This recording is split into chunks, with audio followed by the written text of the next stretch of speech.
So we'll call to order the regularly scheduled meeting of the Board of Finance for the town of Simsbury, and we'll begin with the Pledge of Allegiance.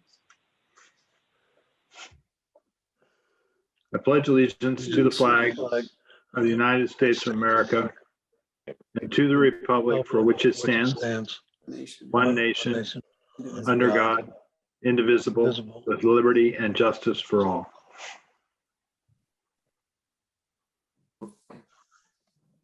All right, great, thank you.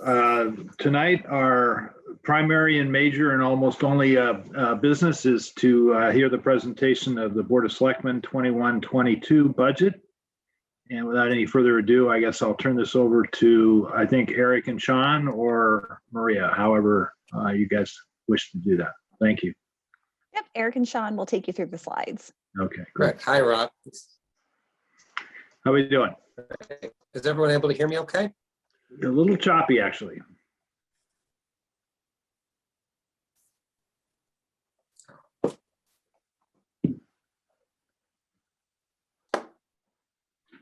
Hey, folks, I'm having internet trouble tonight. I apologize.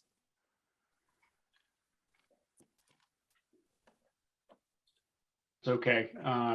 Eric, can you hear us? I can hear you, Sean. Okay. Do you want to give it a go or do you want me to just jump in?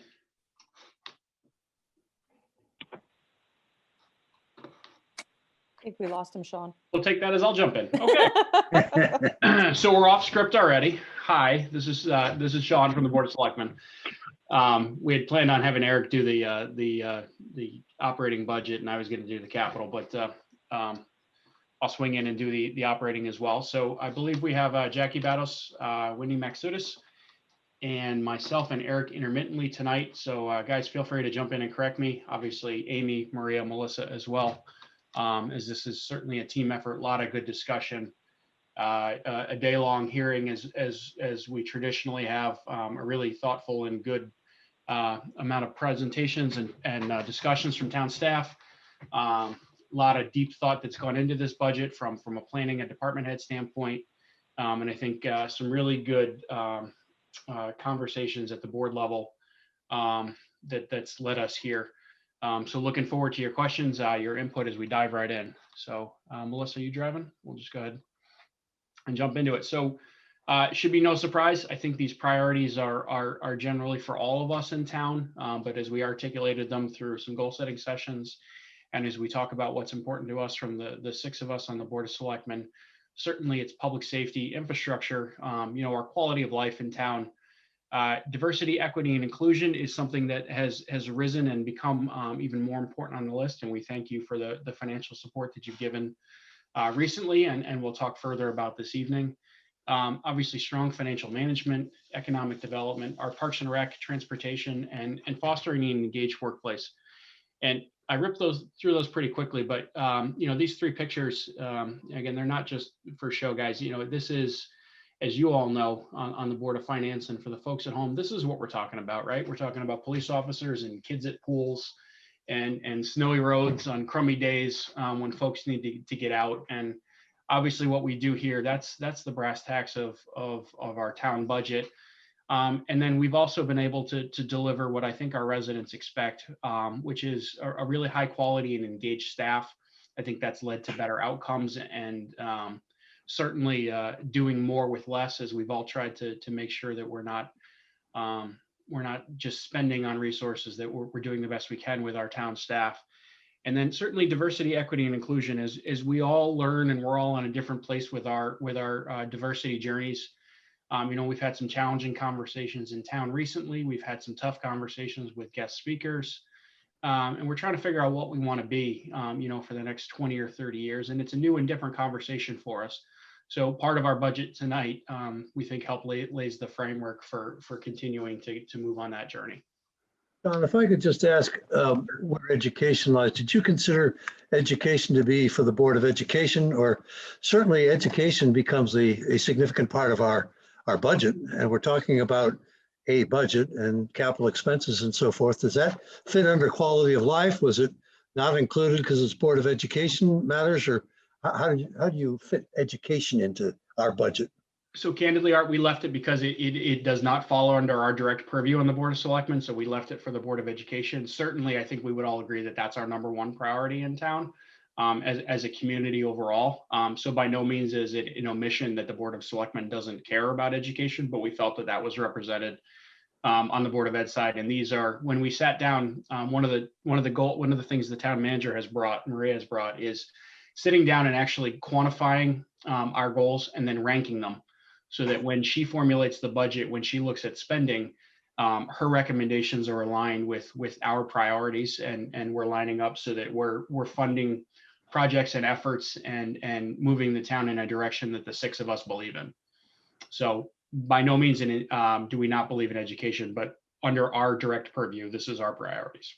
Thank you. Yep, good question. All right, we'll keep going. I promise not every slide will be as long and drawn out as that one, but I felt it was important to set the stage.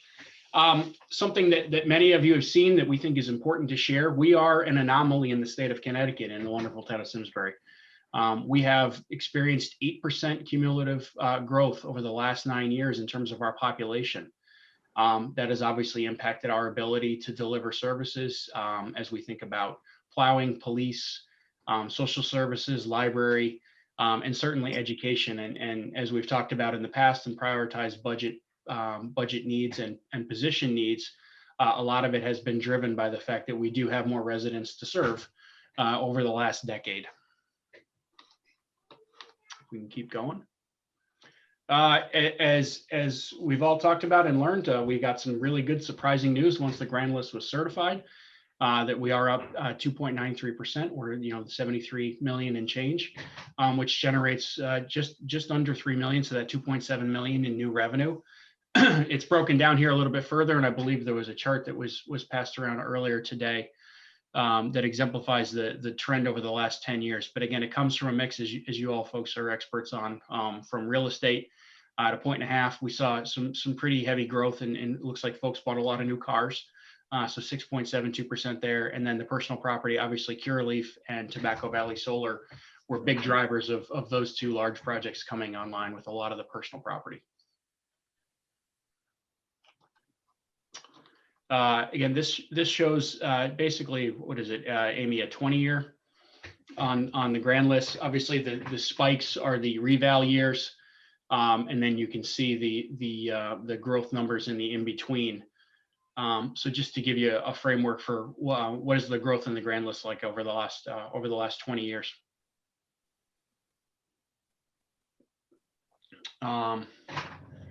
So there was a, go ahead, Eric, you back? I don't know. You tell me. Yep, you're back. Can you hear me okay? We can. Yep. All right. If that changes, give me a thumbs down quickly. Okay. It's all yours, I buddy. appreciate it. Thanks for taking it up, Sean. This slide is largely summarizing the graph that you saw on the previous slide, but what I wanted to draw your attention to is the taxpayers on the bottom.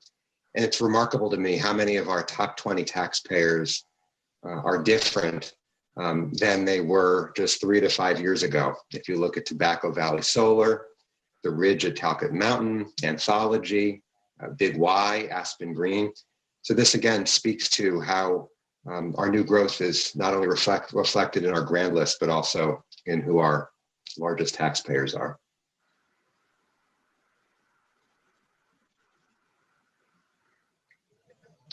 So the budget we're going to be sharing with you tonight equates to a 3.5 or a 3.25% increase over last year's operating budget, or a little under $25 million. For anybody watching, I know the Board of Finance understands this, that 3.25% increase is not a mill rate increase, it's merely an operating budget increase. If you go to the next slide, that equates to an increase of 0.67%. And that speaks in large part to the impressive growth that we've had in our mill rate. I'm sorry, in our grand list. We did an informal survey of other towns in the Farmington Valley and found that most other towns are between a 2% and 4% mill rate increase. And that speaks again to the fact that we've had such impressive growth in our grand list. What that increase amounts to for the median valued home is $54 or a little bit less than $5 a month. You can go to the next slide.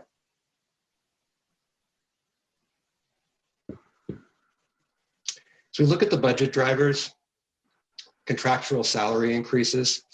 I point out the wage act has not been insignificant, nearly $40,000 across all departments, although much of that burden is felt by Culture, Parks and Rec because of the seasonal hiring that they do.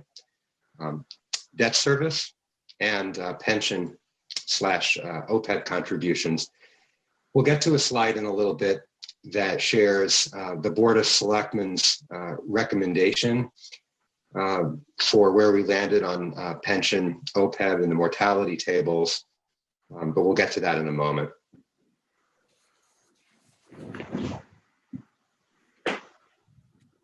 What I wanted to do is speak to some service changes in particular.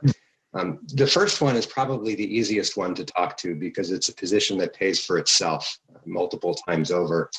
This isn't a temporary assessor position.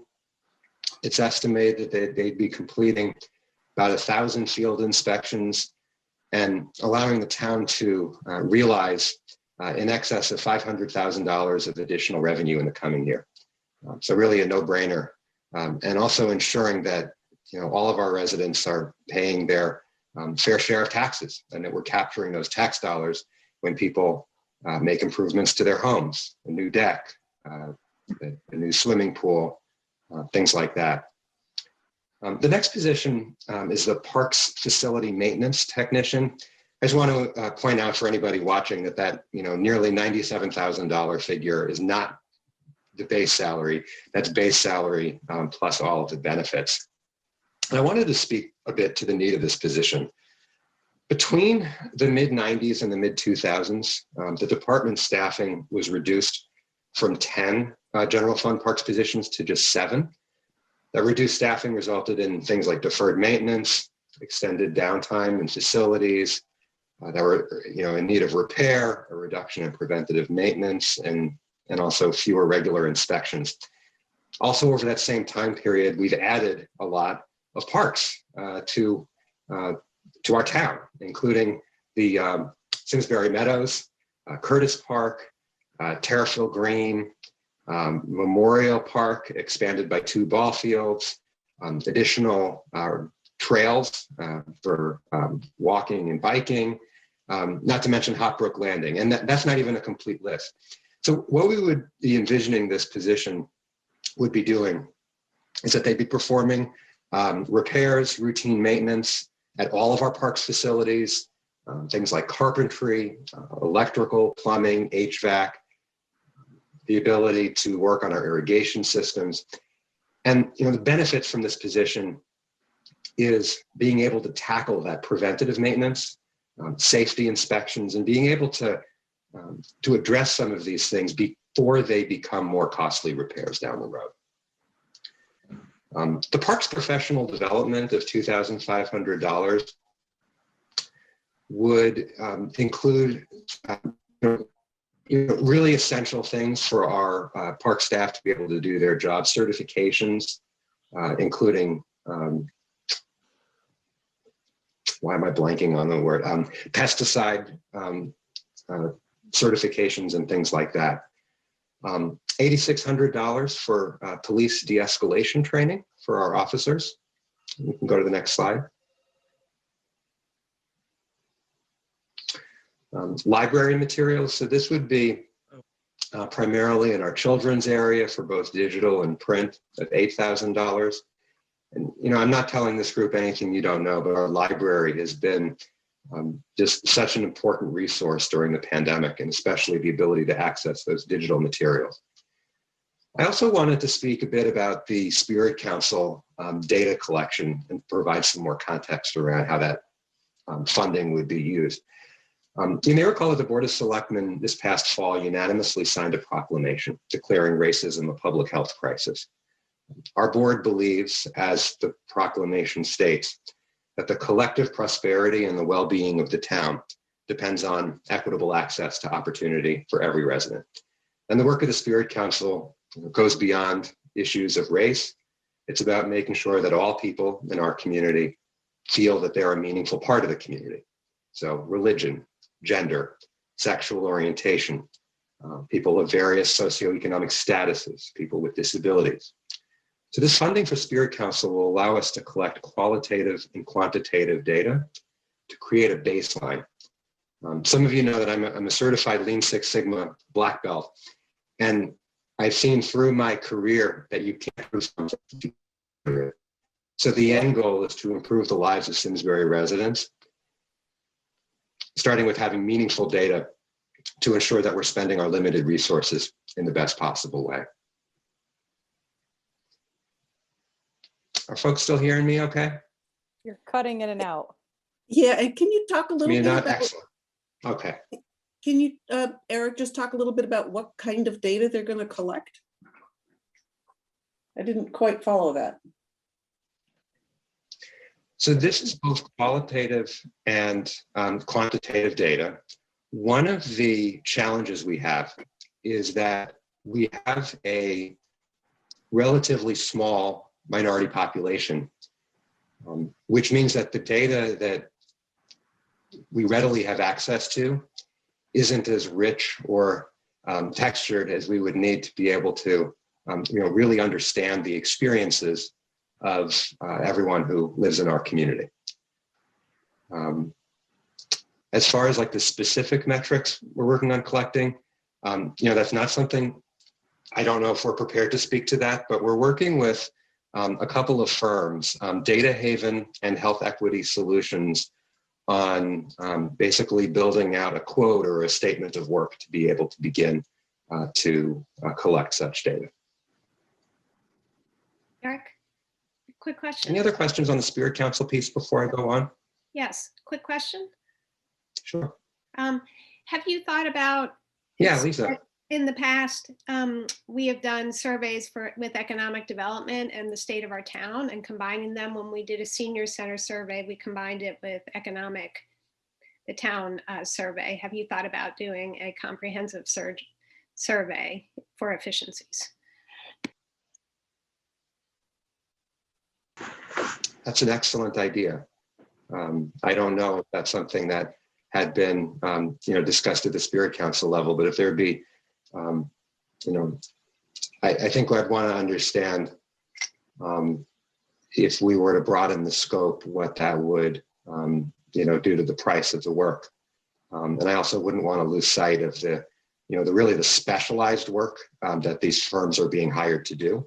But if it's something that's feasible and cost effective, I think that's something we should consider. So the $22,000 figure, Eric, comes from proposals by these firms? I mean, has there been I'm not opposed to it at all, just to put that out there. So my understanding, just trying to get a better sense of where the so we number looked externally at what other, we looked externally at what other towns are paying for similar kinds of work. So that's an estimate based on the experience of other towns. I see. Yeah. And I'm sorry, my internet's terrible, so if I'm on a lag, I apologize.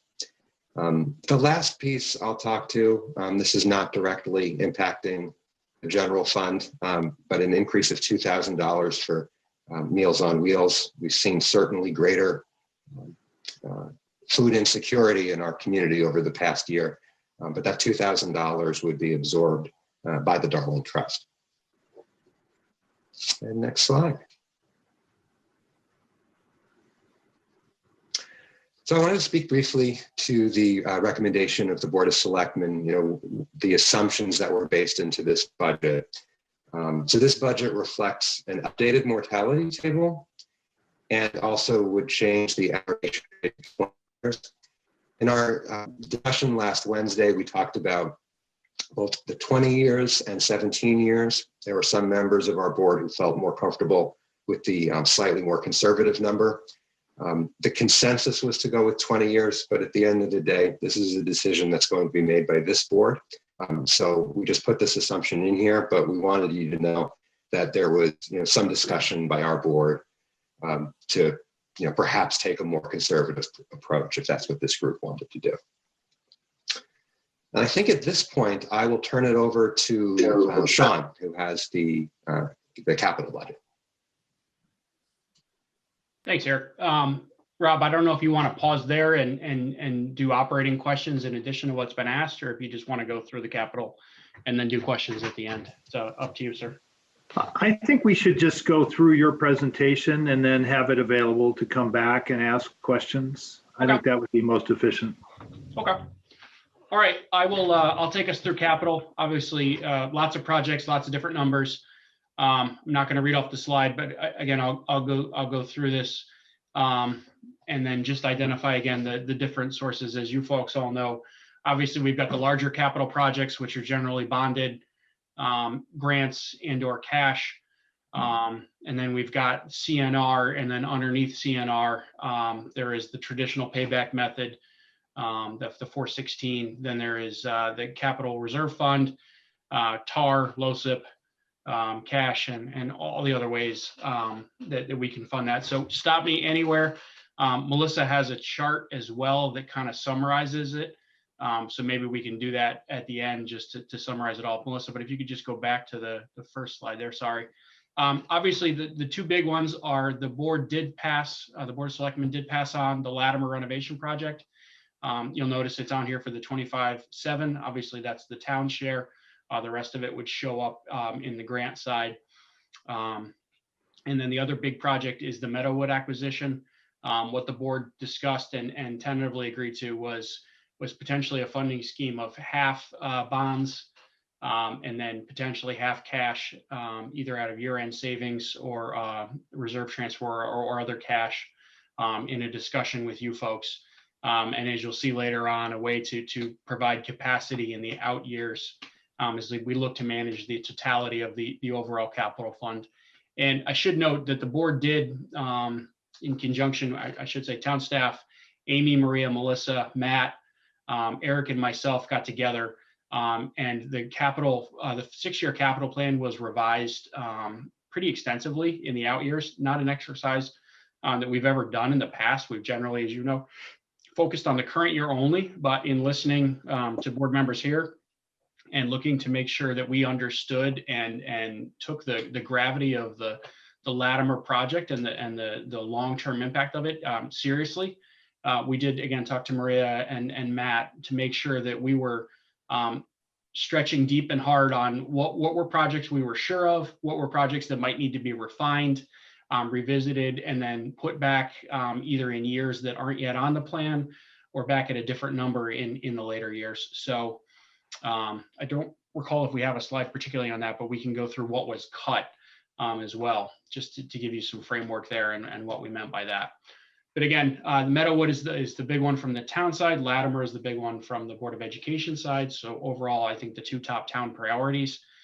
You'll notice we also have an opportunity with some grant money as well to do the performing arts parking and accessibility improvements.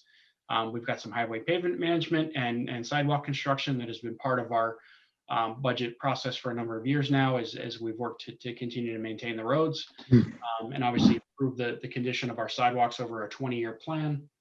The typical district security improvements from the Board of Ed side as part of their continued plan to make sure that the front entry points are as secure as they can be in our schools.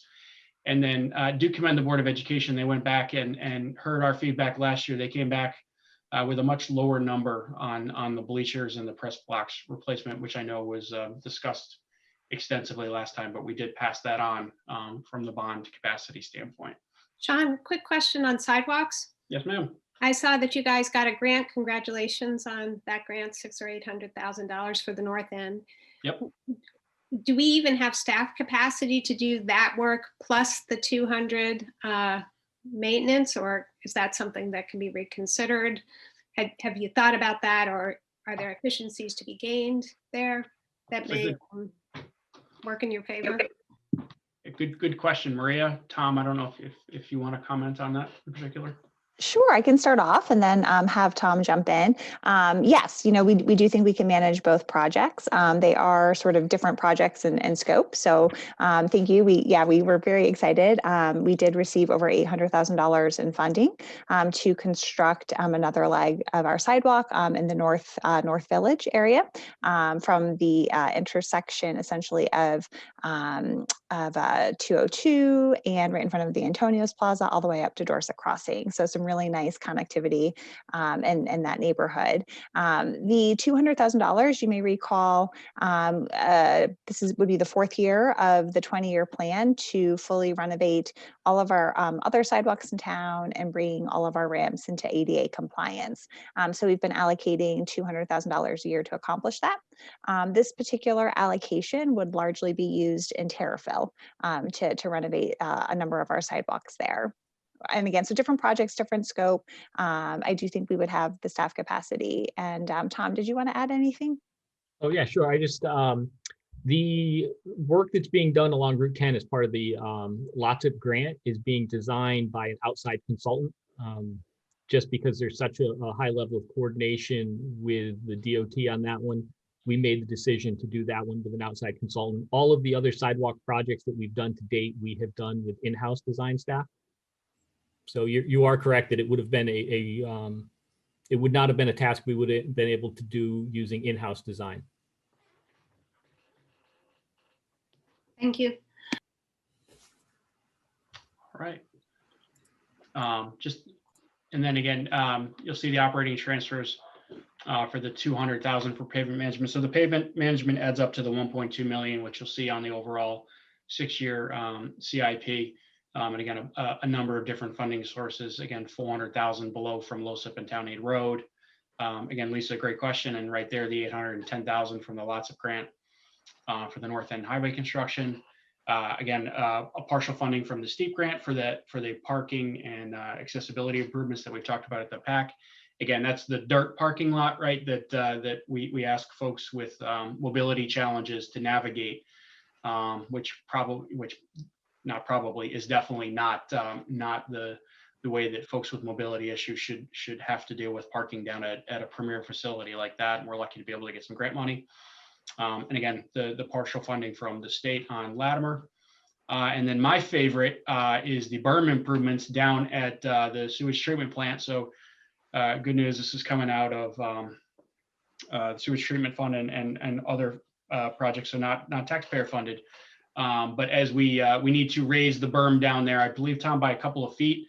I'm assured that it'll be the highest quality dirt in the land, but all joking aside, it's needed to make sure that facility stays dry in the event of a flooding event. And as a result of FEMA map changes and some really potentially scary stuff, if we don't manage that, we could have a breach at the plant, and that would be catastrophic, obviously, for the Farmington River and surrounding floodplains.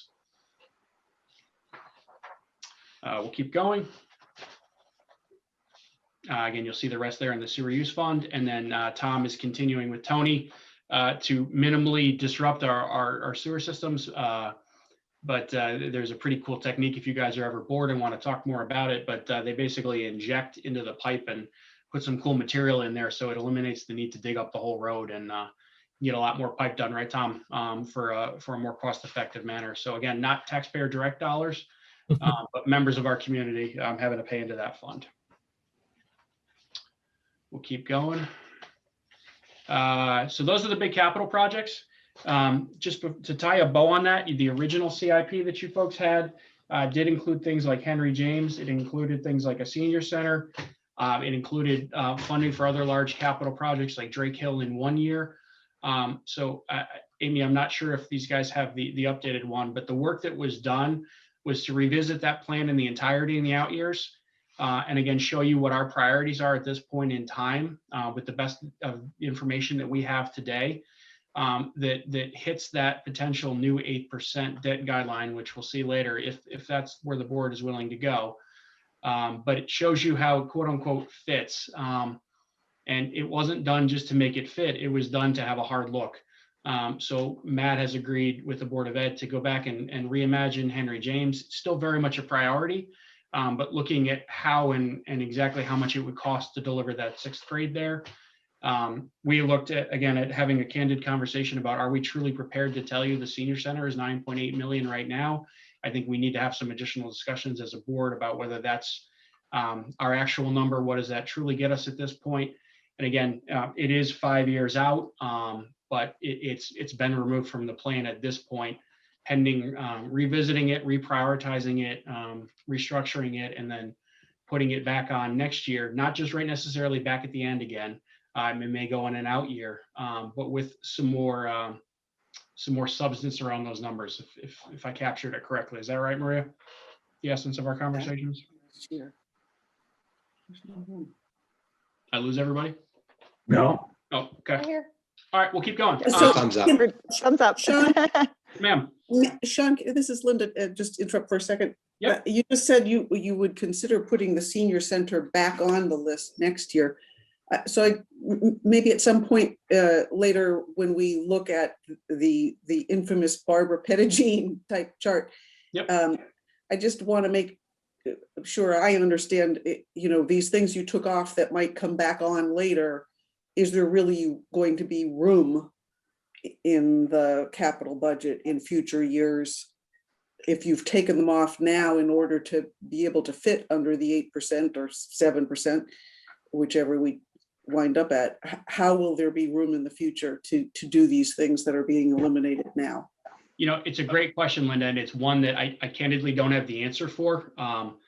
Because, as you know, the town is somewhat like an ocean, right? It's constantly moving. So what is our priority today could very well not be our priority next year from the capital plan. And I don't think the senior center is not going to reappear next year, but we have to look at it in the lens of not what can we afford, what do we need, what do we want, what is the community demand, and then what can we afford is the last question, I think. And then does it fit? And does it fit with all of our other priorities? And what are we willing to cut next year if we want to put something back on? So this exercise, I think, continues every year. Yeah. But this is our best, this is our best and honest answer right now. For if we had a crystal ball and we were theoretically approving everything right now, I think this is what we're most comfortable with. Understanding that we still prioritize the 6th grade and we still prioritize the senior center. But we need to do some more work to make sure that those are the true numbers. Much like we just got back the Tecton study for the town, and we did put a number on there as quote unquote a placeholder, but we're not sure that's the right number. Is it less? Is it more? Do we want to load it up in 1 year? What does that translate to? So instead of putting on a placeholder, stuff has come off for now. So I recognize, and I think my board members and my peers recognize, we're not just going to shove stuff back on that doesn't fit anymore. But we did the best we could to be accountable for an entire 6 years as a plan that stands today. Is that fair? It was an articulate answer. Thank you. Short answer is it's the best we got today, Linda.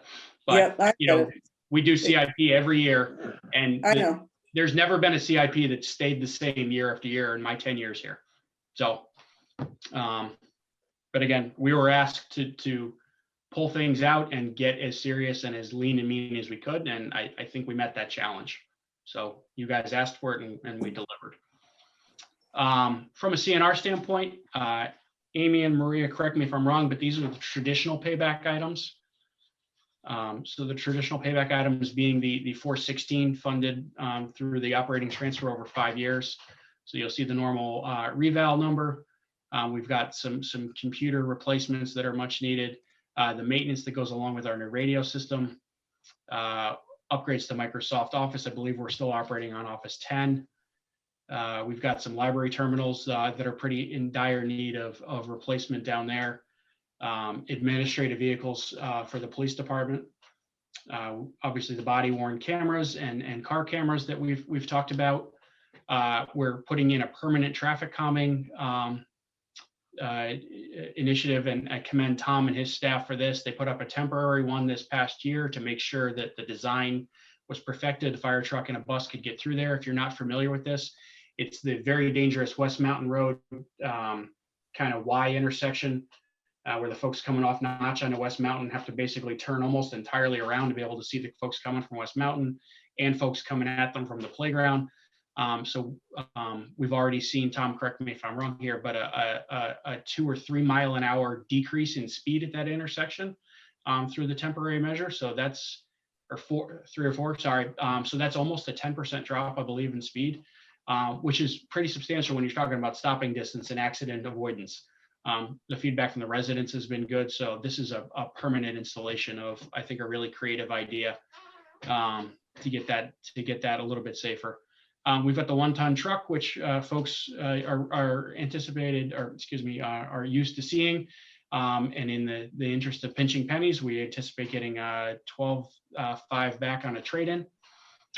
So just so you know, the 45 is the total amount, right, Maria? And then the 12.5 is the trade-in value.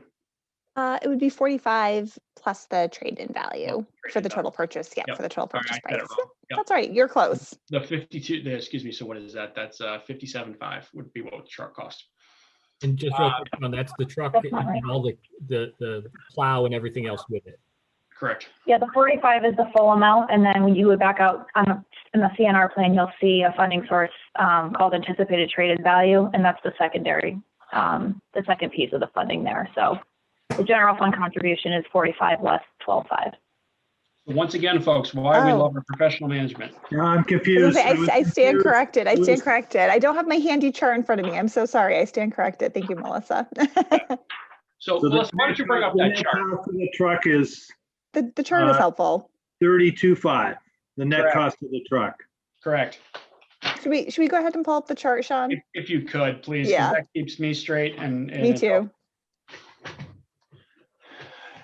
Again, the Board of Finance, you guys probably can keep this all even, but on the Board of Selectmen side, Melissa and Amy and Maria created a cheat sheet for us to explain all of the ways we fund things. So again, from my terms, the traditional payback. So we were just talking about that truck. The truck, you'll see there, the 32.5 and the 12.5 in the trade-in value line. So that's the 45,000 for the total project. So the authorization will be for 45, right? But the actual spend will be 32.5. Then we've got Playscapes, which is part of our continuing to fund and invest in our numerous playgrounds around the community. What we've done is take a couple of years together and invest that in a Playscape upgrade around town. You'll notice or have noticed that there has been park entrance sign replacements. This has been a much needed effort to make sure that we've got the wayfinding for our different assets in town. Poor Orlando has been driving around with a trailer, I believe, that is, I think, older than I am. So that's $8,000 for a trailer. The gazebo at our underutilized Schultz Park is in need of some work. It's a gem in the center of town, and Mr. Taberski wants to undertake giving that a facelift and continuing to improve that. And then you'll notice the last phase of our investment in the rink system. So this is the 120,000 for the ice rink chiller. We've done control panel and some other parts that Tom can articulate better than I can. But this is the last phase to bring that system back up to like new and getting some continued long life out of that asset. We've got some electrical pairs. The conduit on one end of the field has aged and needs to be redone and actually moved. And then there's another utility vehicle for the parks ground folks. This is a critical vehicle that helps move equipment and folks around for Mr. Taberski's team. We talked about the police admin vehicles, the traffic calming in the clubhouse. Again, these are going to be with additional cash. I believe that aggregates to the 111 down below. And then we have the capital reserve fund, which you folks have put money in for us. We would like to use that for the police training simulator. This is a unique opportunity to be first in Connecticut to get access to a pretty critical training tool. And we actually accelerated this year because I believe the savings are in the $30,000 realm, and I commend Wendy for bringing it forward. This would get the officers real situational training in a conference room in town hall with another officer, through challenging situations, regular situations. It's a pretty cool system, but it's not just a toy. It continues to prepare the officers for real situations that they encounter, and we think it's a pretty important priority to get to the officers. And again, it's an opportunity to save $90,000 or $30,000 on something we're going to invest in at some point anyway. The Simsbury Farm Playscape has become a challenge for us, and it needs to be invested in and brought up to standard. It's aged. The farms folks have a mower down there that I believe, Tom, has the equivalent of a couple 100,000 miles on it. So that mower needs to be replaced. And then we have some smaller irrigation projects. This is not the golf course irrigation. These are some smaller irrigation projects around town. Below the line, Lisa, give you credit. Thank you for your advocacy in the past and for us listening to you. To get the cruisers, the public works trucks, and some materials recycling into the operating budget. So thank you for that. So that's why those items are no longer above the line. And then we've got some project savings to do some park software and some spam filtering archiving as well. And then the set of them are through sewer use funds, grants, TAR, and the golf fund. Those are all the way to the right on the bottom. So looking from left to right, you've got the traditional CNR, you've got additional cash, you've got the capital reserve fund, transfers from operating, project savings, you got that trade-in value that sneaks back up, sewer use fund, and then other funding sources that are not taxpayer generated. So Sean, just while we're on this page, can somebody tell us what the capital reserve fund is before and after the 379 transfer from the capital reserve fund? I bet you Amy can. Amy? I can. So, okay. So the capital reserve fund in total is $3,934,820. However, of that, 1.929 is bond premium. So basically what you have to work with is a little over $2 million. So if you take the $2 million, and then there were some supplemental appropriations already made this year for some very minor things, you have a balance of $1,979,000. And then if you were to take out everything that's on that chart, your balance is $1,600,102. And before she goes, happy birthday to Wendy. Sorry.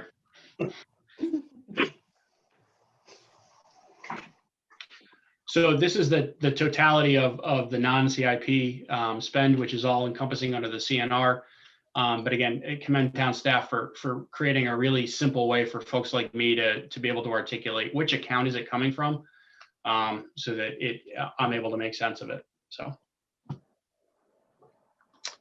A quick question on the transfer, Sean. Yes, ma'am. You're right about the police cars, the public works vehicle, and now I see we're adding the recycling, which I support.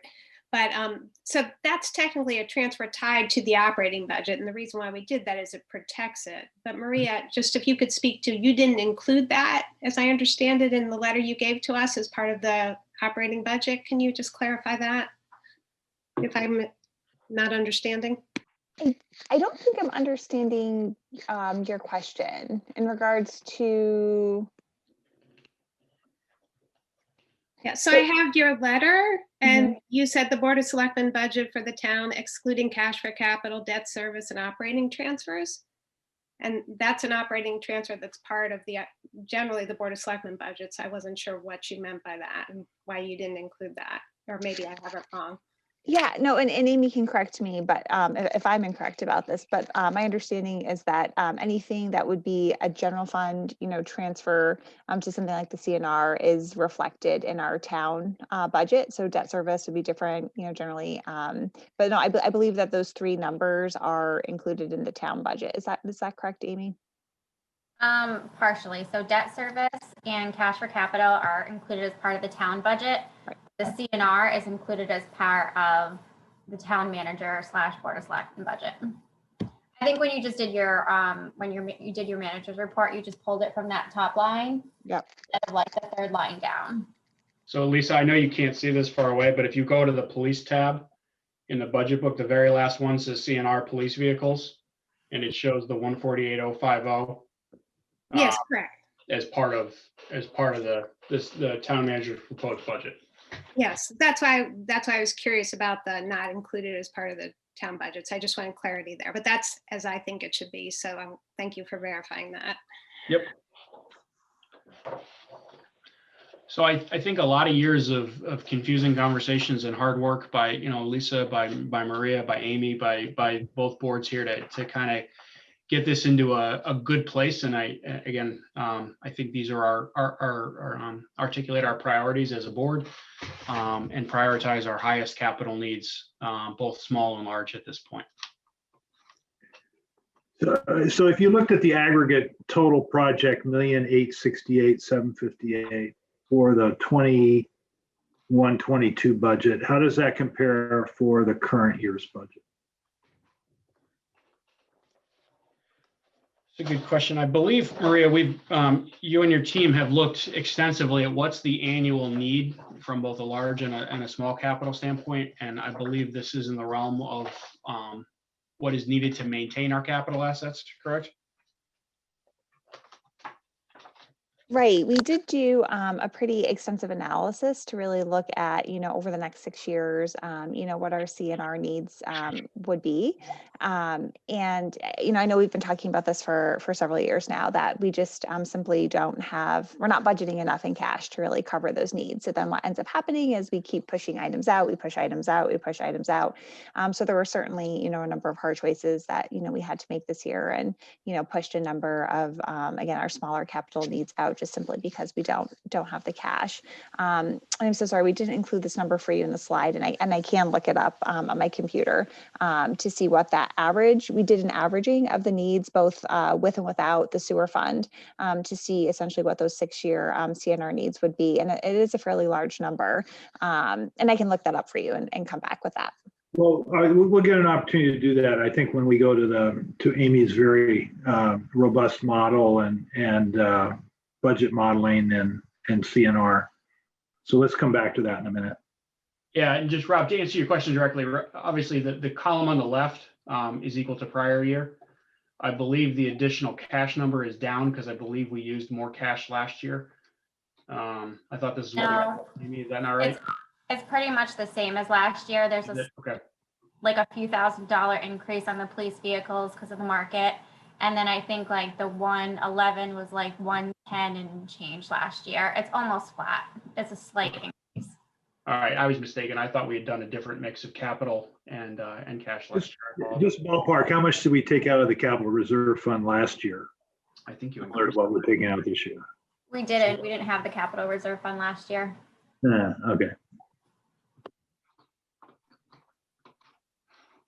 Is this the second year we've done the transfer from operating for the police cruiser and public works truck, or the third year? Third year? Yeah, third year. Okay.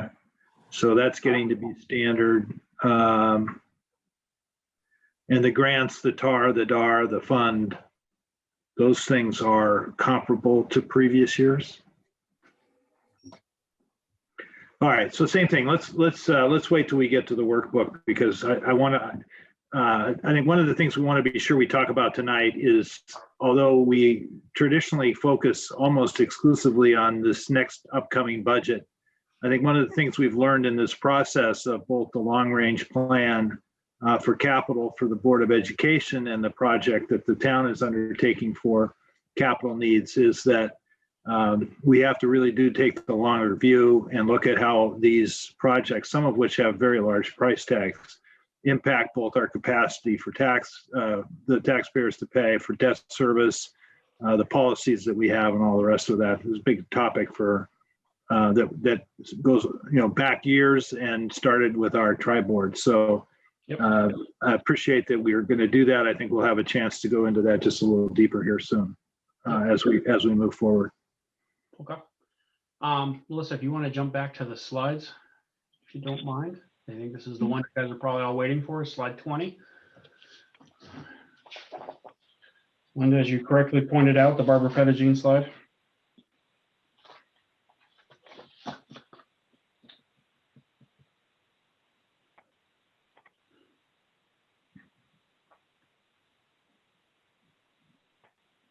This one's not the Barber budgeting slide though.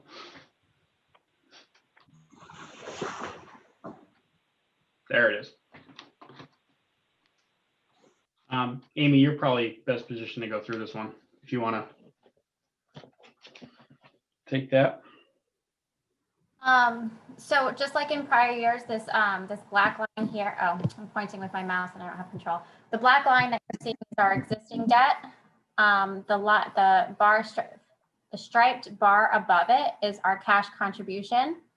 And then our fiscal year 23 issuance is kind of like that olivey green. So that's going to be all of your capital projects from fiscal year 22 to fiscal year 23. So basically anything in black at this point, we've already committed to. And then your bright pink line there is your Latimer Lane 1 issuance.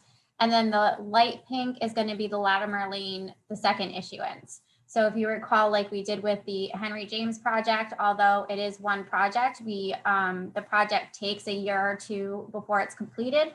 And so we don't bond for the whole thing up front, we bond in multiple phases. And then this blue portion of the graph here is your fiscal year 25 debt issuance, and that is for fiscal years 24 and 25. The lines going across, oh, I'm sorry, there's a fiscal year 27 issuance in there as well, which is the light gray or the medium gray. And then the lines going across, your blue line is your 6.7 debt service target line, and this is where we were at prior to this year. Well, technically still this year. The purple line is a debt service target line of 7. And then the yellow line is a debt service target line of 8%. And then all the way at the top is your, oh, thank you, Melissa, is your gray debt service line at a target of 10%. So the meeting that Sean talked about earlier, where it was me, Maria, Matt, input from Board of Education members, Sean, Eric, our target for reviewing the capital plan was to try to get as close to that 8% target line as possible, including the project for Henry James. I'm sorry, Latimer. Okay. Amy, so just to be clear, down at the bottom, there's a sort of a burnt orange and a light orange HJMS issuance 1 and 2. And because that project for the 6th grade is no longer on here, those are not issued. Exactly. Correct? You got it. All right. Go ahead. And just again, these are measured against the total operating budget, Board of Ed and town. And the budgets in the outer years are grown at a rate of 2.5%. Right. Okay, or is it more granular than that? No, this is 2.5%. Okay. So I am concerned that we're looking at a graph and thinking that it, looks doable within the hoped for 8%, hoped for by the Board of Selectmen, but it doesn't include the looming projects out there for the Board of Ed, for the senior center, for the things that were removed, the $381,000 worth of stuff that you were guesstimating at for the Board of Selectmen side of the, what did we call that, capital, future capital master plan, that there are a lot of seriously needed things that we have already identified that aren't in here. So and they're not things that I think any of us assume can just permanently go away. I know, Sean spoke to that as well. So I'm just I just want to be cautious in looking at this slide, that we recognize that it's not really depicting everything that we know is out there in the future. Yep, no, it's very fair, but we also, depending on what you folks decide from a debt standpoint, if I'm not sitting here as an individual member recommending that 8 is the new 7, permanently? Do we go there temporarily and do we manage back down to 7? We have some harder choices over the coming terms, if that's where we're going, or if we're permanently going to 8, which again, I'm not sitting here advocating for. But does that mean that we do have capacity in 29 and 30 to do a senior center?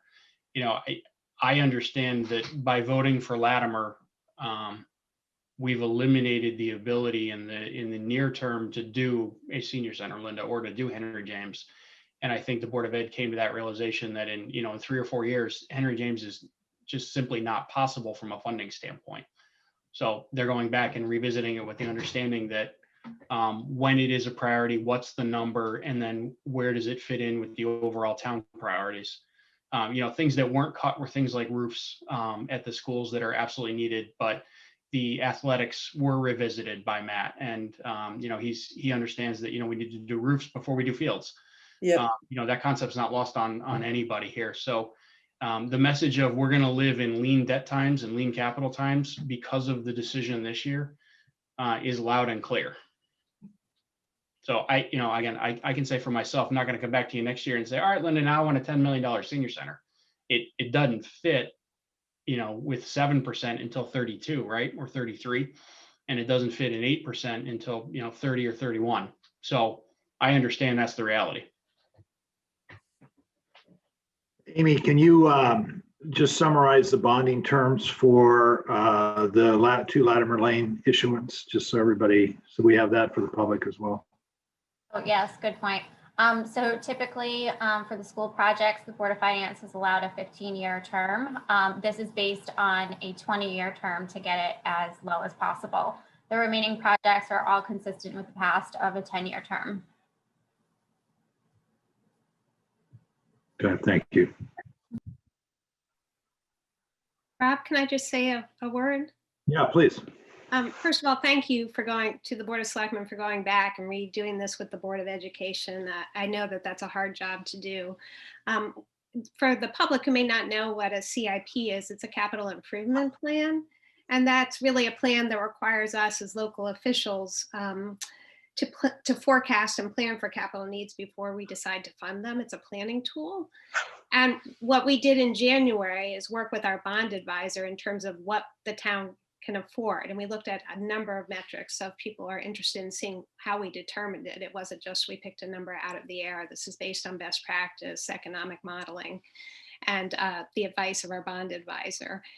When Maria initially came out with her budget, you see debt service, how hard it was to get it 8. I think Maria's debt service had the number up to 14 million. And if you think of debt service as like its own department, like police department, public works, it's actually our most expensive department. We spend more on the town side in debt than we do any other department. This is the highest than benefits, than the police department, than public works. So when we talk about if we want to increase the debt spending, that makes it harder to increase the other department spending. It's like if you buy a very expensive car with a big car payment, then you can't maybe go out to dinner as much. So that's sort of the payoff that I think, Sean, you alluded to that. By going hard on a lot of debt now, it's going to limit choices in the future. Part of the reason that the Board of Finance expressed, although we haven't voted, on an interest in changing some of our assumptions going from 7 to 8, so a bigger car payment, and extending the debt amortization period from 15 to 20 is because of the low interest rates that are existing right now. But I am not in favor of going permanently to 8. So I'll throw that. But I do want to say how impressed I was with the prioritization. I think if you don't do that, if the CIP is more a wish list and you ignore the long-term plan, you end up giving false expectations that things are going to get done when we know there's no way we can afford it. And also you might put in the projects you favor at the beginning that are easy to pass, and then later on, it's harder to do the things that you actually have to do, like fix the roof so it doesn't leak. So you guys did a great job with the planning process, and I want to thank you for that. And I think Rob and I came up with a solution to get you below 8, which I'll let Rob discuss. So thanks for that, Lisa. I think you're referring to how we fund certain projects. Yeah. So, I think we need to have a discussion about all of the CIP in general and how we fund it and the bonding that we will do. There's a suggestion that we maybe look at the Meadowood project both from its inclusion as well as from how it's funded. And so I would ask that we have a good, wholesome discussion about this. I want to be sure that everybody gets a chance to ask questions and discuss it, and we can talk about how we will fund it. I want to be careful that we are respectful of everybody's point of view, both from our own personal point of view as well as from the town. And what we will have a process here where we'll give the public an opportunity to chime in on these projects at the public hearing, which we will hopefully schedule here before we go tonight. But there's a proposal, and I really give Lisa a lot of credit that we've looked at the possibility of bonding the Meadowood purchase instead of using cash. And the ability there would be to have cash available for other projects that are on the CNR. Lisa, do you want to help with how that actually sort of walk through how that layers in on top of this graph? So one of the things in taking a long-term view, and I give credit to Rob on this, really pushing our board to look at the 5-year plan. But in doing that, looking at the CNR, which is capital non-recurring plan, and for the public, that means little capital. So things below 250,000, that's trucks, playscapes, parks. It's a lot of culture, parks, and rec work. And looking at the proposal that Maria has over the next 5 years, it's over $4 million in cash, to which there is no budget. That's just a tax increase. So the only option we have is either to increase taxes or use our capital reserve or find grants or something else. But if we were to tax for it, that's hard to ask for our public. That's a big ask. So we were trying to find a way to preserve some of the cash for those little projects under 250, which you can't bond for. And because Meadowood is a purchase of over 2 million, it is appropriate for bonding. And if we had used the capital reserve fund that Amy mentioned, about 2 million, and taken 1.5 out of there, that would have crushed culture, parks, and rec. They would not have been able to do anything in their master planning. So we looked for a way to bond all of Meadowood to preserve the cash, or really Parks and Rec and some public works. That's where most of that is going. And so we went to Amy and said, Amy, work your magic and consult with our bond advisor. And Amy, as always, pulled through. And Amy, I'll hand it over to you and talk about how you worked it out with our bond advisor and Barry to do it and put that forward and get feedback on that. So I'll try to say it eloquently, but at the end of the day, I really just told Barry we want to be at 8%. Is there a way that you can make it happen? And honestly, he just created, within whatever legalities he has to follow, he created a manual amortization where it basically took our amortization for that bond period and say it was like 1.2 million a year. He made it 1.2 million for the first 2 years. If we were going to be over 8% in fiscal year 26, I believe, he decreased our payment down to like 850,000 to be at the 8%, and then increased it in the out years back up to the 1.2 million, basically putting us under that 8% line so that we can fully bond Meadowood. Thank you. And the most importantly, if we had used the 1.5 million in cash, that's 1.5 million out of Maria's proposed 4 million that just wouldn't have gotten done. So that was sort of the thinking there. And so this is not clear in my mind, so I'm going to ask the question. The budget that we're looking at with debt service now includes the full bonding for Meadowood, Amy? The chart we've looked at. I have it if you would like to see it. Yes. Yeah.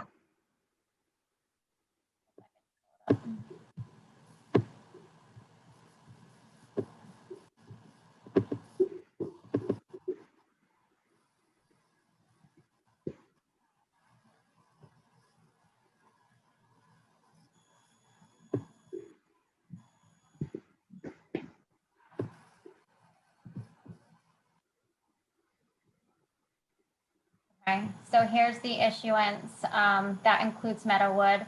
And then the structure typically is it's formulated in on how to translate the amortization.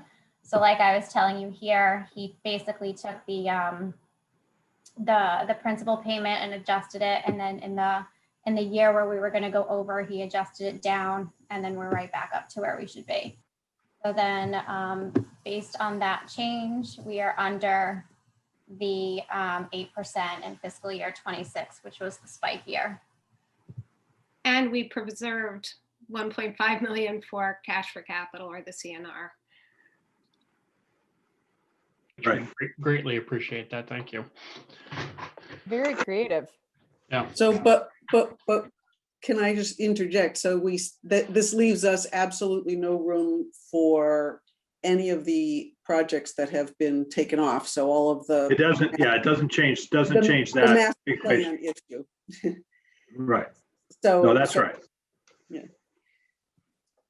My concern is that this is a nice to do project, and Sean very graciously spent quite a bit of time with me on my deck trying to convince me what a great idea it was. I was not convinced, and I didn't convince him either, so that's okay. We did talk at length, but I still feel like this is a project that we're going to do this year at the expense of more urgent things that might become burning platforms in the out year. We've moved things off entirely, or we've pushed them back in time so that we can do this nice to do project. And it's not that I don't love open space. I'm a big hiker.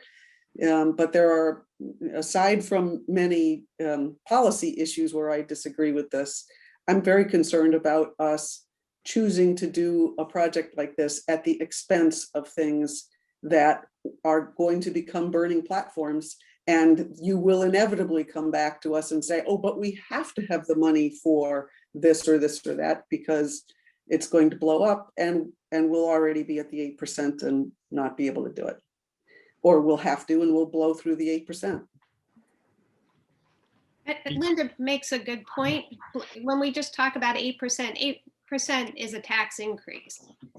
Going from 7% to 8% is a tax increase. Going above 8% is a huge tax increase. When we looked at Maria's initial plan before you guys did the CIP revisions, we were, Amy, correct me if I'm wrong, I think we were projecting in 5 years of 45 mil, and that didn't even include the pensions. So the reason why this graph matters and why we're so, I guess, assertive on this is because it's really about tax increases in the out years. And to Rob's point, the thing about debt is when you approve debt today, it doesn't hit until the out years. And all of a sudden, it's like a balloon payment. I don't know if you guys remember the guy in the commercial. I have a beautiful house, a beautiful lawn, 2 new cars. My neighbors ask me, how do I do it? And he goes, I'm up to my eyeballs in debt. Somebody help me, because those balloon payments hit at some point. So we're trying to sort of plan our debt, understand when they hit, and what that means to your operating budget. So when debt is at 8%, the Board of Finance is going to go to the Board of Selectmen and the Board of Education and say 1.5 and mean it. Because there's not going to, because your debt payment is going to be so high that year, there's not going to be room for, oh, okay, it's just a feather here, a feather there. That's going to be start planning for that now, because when that happens, that's going to be a tough operating budget year for you. Yep. No, I fully appreciate that, right? It's going from 7% to 8% to 1% tax increase right there, right? Before we even start. Absolutely not lost on me. And I don't think lost on my peers on either board. But Linda, I do appreciate where you're coming from. I don't think we cut the top priorities. I mean, again, to Matt's credit, the roofs stayed. Some of the athletic field investments or tennis courts came off for now. Yeah, and I'm fine with that. I think he made the right choices overall. And again, part of it too is we've got to live within the new means as we move forward, and the blue line's not set yet, right? So if a burning bush does come in or a burning priority comes in the next year, we're going to have to make some hard choices about what's in 23 and 24 and move things around, as I would anticipate as well. So I do appreciate, what you're saying. But, just to be clear, Meadowwood is not taking away our ability to do a senior center or to do Henry James. Those projects don't work on the capital plan with or without Henry James, right? Right, because they're bigger, Yeah. but there are smaller projects that get traded off. Yep. Yeah, and just as a follow-up, I know your operating budget is coming in at 325, but the overall town budget is coming in at a 1055 increase because the overall town budget includes not just operating, it includes debt service and transfers. So just it's a big increase this year, and that is hard. Yep. We're paying for the Henry James issuance, right? Yes, that's the decision that we made many years ago is hitting this year. That's exactly, which is why we were really trying to plan our debt so that the public understands. We make a decision today, easy to make that decision today because somebody else is going to have to deal with the consequences of our choices, right? Somebody else is going to be left holding the bag and say, oh my gosh, my budget's going up and there's nothing I can do about it. And No, I agree. Yeah. That's why Perhaps on Barbara. the Barbara. Go ahead, Eric. I'm sorry. Rob, please. No, I was just saying that's why the something pretty Barbara. stupid. I was going to say perhaps we should. we can't Eric, you're laggy, buddy. This would be funnier if we could actually hear what you said. It's pretty funny. I bet it was. This is exactly why I argued with the Board of Finance before you were on, not to lower the debt service line item because we were going to run into this problem, right? Because in the past, we had funded 6.7%, whether we had that debt number or not. And then to save money years ago, the Board of Finance lowered that number. And now we're paying for that decision with increased debt as well. So we're paying, but at the same time, it's the time value of money. Our residents kept more money in their pockets because they weren't paying for debt. So it's a trade-off. But we were never at 8%. No, we were at 6.7 though. I'm sorry, what did you say, Sean? Between debt service and cash, we were at 6.7 for a long time. Yeah, Yeah, we would spend the cash to the debt limit Correct. Sure. Correct. on an annual basis, and that felt good for a while, right? Well, so I think that, I think that's a good practice to get back into because it keeps the steady and it avoids peaks and valleys in terms of the mill rate. The disadvantage of that is you're spending more in a year where you could be giving tax relief. So it depends on how you view time value of money and how you want to spend stuff. But I don't disagree that causes big jumps in the tax rate, having done that. Okay, so I'm sorry. Go ahead, Jackie, please. Do you know how many years, maybe Amy, on the revised graph or chart we will be at 8%? Just a year and a half based on what we have, what we know today and are committing to today. Okay. Yeah, it's just a year So we're committing to a year or so of the. of 8%. Okay. Yep. Just so it's clear. Thanks. Sorry, Rob.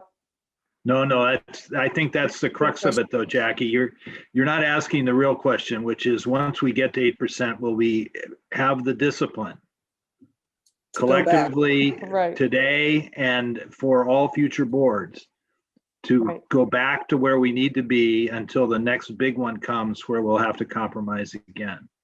But if we don't exercise that kind of discipline and start filling everything in, just as Sean described, with cash to capital to the 8% level year in, year out, then we are doomed to be buried in debt, and that would not be a good thing.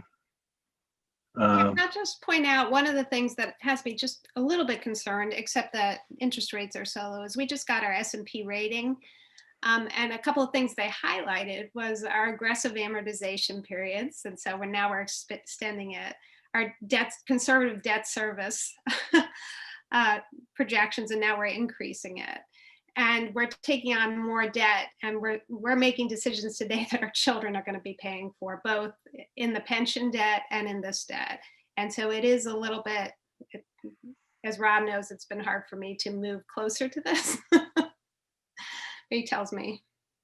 Hey, Lisa, I actually did talk to our bond advisor because we were getting into like some territory that I wasn't comfortable with increasing to 8%, the amortization, potentially increasing the amortization for the pension. So I did actually run that by our bond advisor, and Individually, those things are not a big deal. And because we are a strong rated town, they're actually cumulatively not a big deal. He said we would run into an issue if those decisions were made consecutively over the year. So say we decide to go to 8% this year. If next year we decide to go to 9%, and then the next year we decide to go to 10% debt service, that's when they start really looking at you, and there would be a potential for downgrade. Even the use of the reserves, that was the biggest one for me, because on the S&P rating report, it does specifically say that our use of reserves are one of the reasons that we are so strong. But because we would be using those reserves to decrease our debt, we are actually okay. So I did run all that by our bond rating agent, our financial advisor, and we are okay as far as a bond rating standpoint. Okay. When you say use our reserves to decrease debt, can you tell me what you mean by that? So this was part of the Board of Selectmen's budget, where they wanted to use the general fund reserves for the 1.2 million to pay for half of Meadowwood. Okay. General fund reserve or the capital reserve? General fund reserves. General fund reserve. I just want to be clear that that's what we're talking about. Yeah, so that would never be something I would support, because we've worked so hard to get from 12% reserves to our policy, which is 15 to 17%. And I think when I was on the call with S&P, not this year, you were on it, Rob, but the year you couldn't make it, one of the things they highlighted on that call was they were very pleased with our tax collection assumption, because they thought it was conservative and they thought that that was a strong policy. So I think, Amy, you're right to bring us together. We're thinking about a lot of things, and we need to move cautiously and check with our bond advisor. So thank you for doing that. But I still remain hesitant, because we're going down a slope we've never done. That's a lot of policy changes at one time.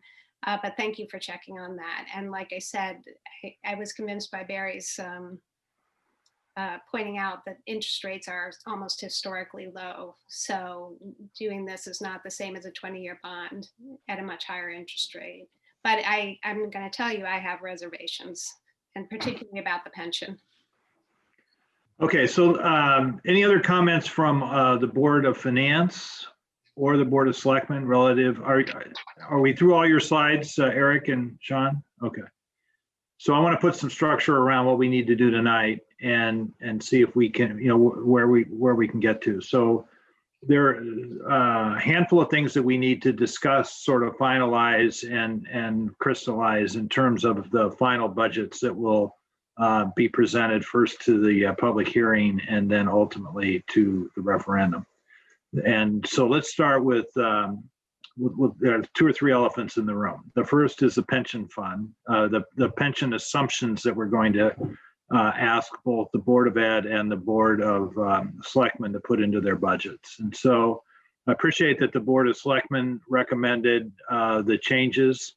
I think we had a very good meeting last week. I thought it was awesome that Jen from Milliman could come in and take all of our question.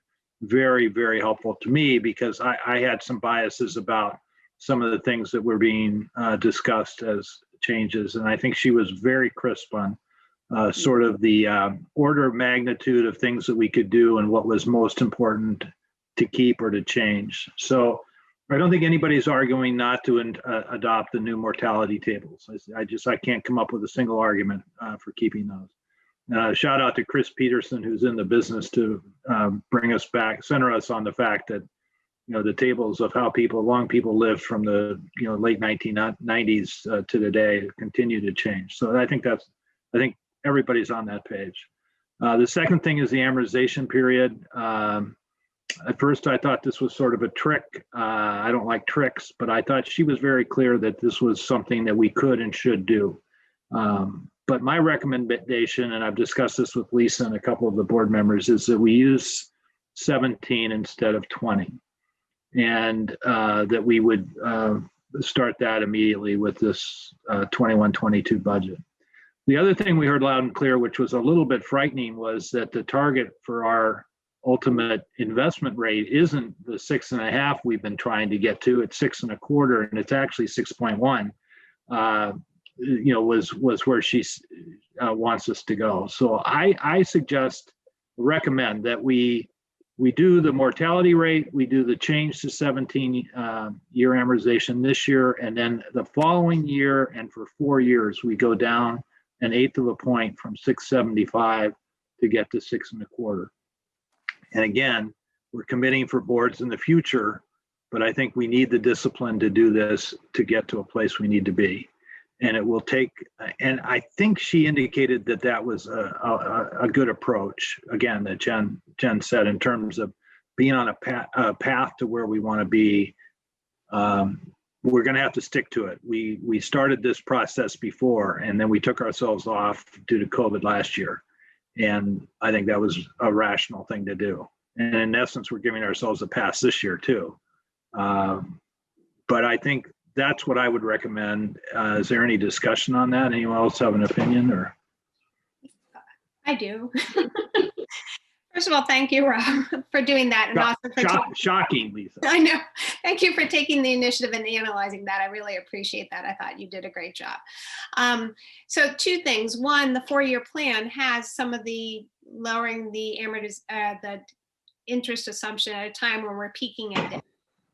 So we're going to have the double hit of the debt service peaking and having to pay an extra debt pension payment. So that's going to make that year particularly hard on operating budgets. So one question I had asked you to think about, and that we asked Amy to look at, is if we did a little bit more this year, because we know when we're at peak debt, that's going to be tough on the operating budgets. But Rob, do you want to show us the long-term plan and what that looks like and where the mill rate is hitting, what Amy did with the levy calc? Yeah, so I think this would be, well, yeah, let's do that now. And then, because then there are a couple of other questions on the levy calc sheet, but we'll come back to it. So Amy, can you share that with us? What do we want, the budget modeling? Yes. Budget modeling, we will start with the expenditures projected tab.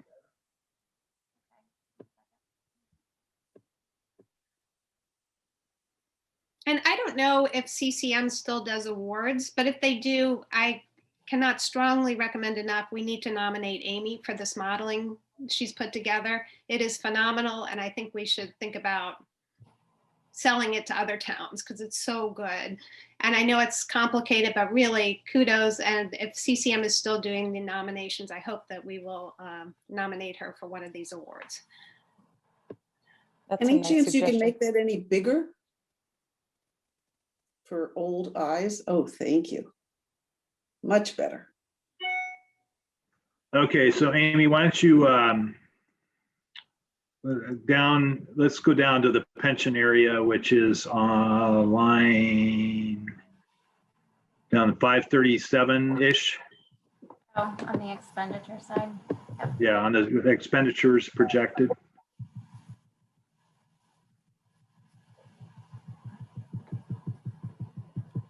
Yep.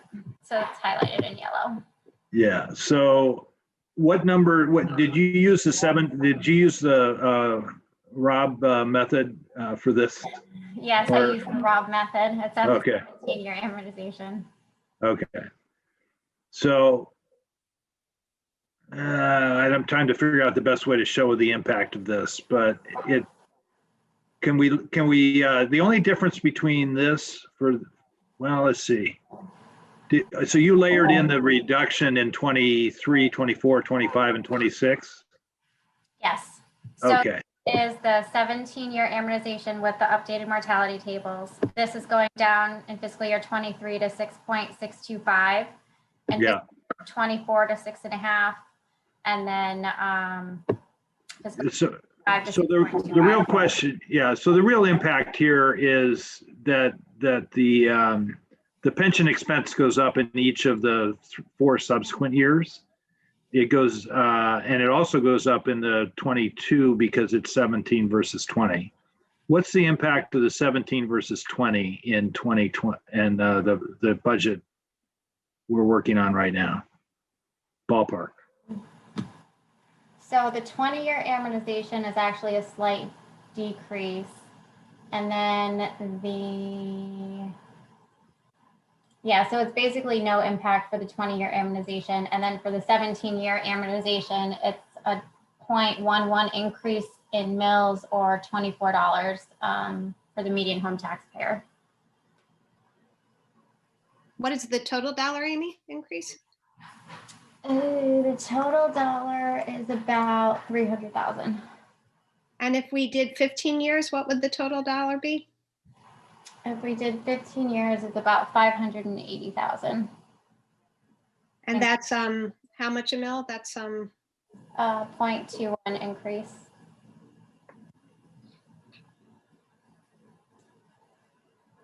Can you show us? Well, I'll let Rob continue on with the charts. No, there's an infinite number of combinations here. I think it was, my thinking on the 17 was it leaves one last thing we can do, later, but it's moving in the right direction on all three of the things that we needed to address. The amortization period helps us, I get that, but the mortality rates and the rate reduction increases expense and hurts is a burden for the taxpayers, but it's something we need to do. And we need to be on a path that gets us to where we need to be. And just for the public, we were on a 25-year amortization period, but we were at year 13. So we were getting close to fully funding the gap between where we are and where we need to be considered actuarially fully funded. This is a step back, and we're putting this debt onto our children. So just to be clear on that, and that's a hard thing to do.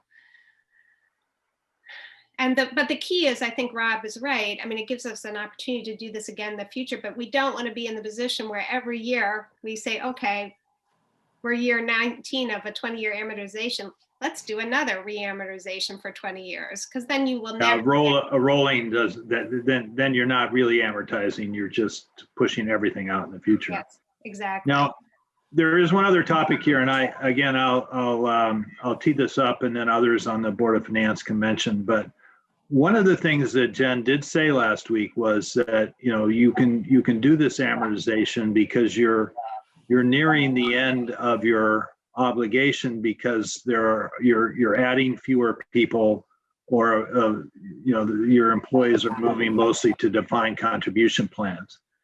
I think that this has been a big thing for me since I came on the board, that we really want to get off of defined benefit plan pension plans. It just seems that we need to have the intestinal fortitude to do that. And because the defined contribution plan is funded and you don't have these pension obligations. And so I don't know the process by which either the Board of Finance or the Board of Selectmen or anyone can actually implement this, or what the charter allows us to do or not. But I think that we would like to see a commitment to reduce the number and basically cut off hiring new employees that go into defined benefit plans. And I'm willing to take feedback on that topic. And I just want to echo Rob's comments on that. We've talked about that as well. And, one of the first things you need to do when you're ever in a sort of financial hole is to stop digging it deeper.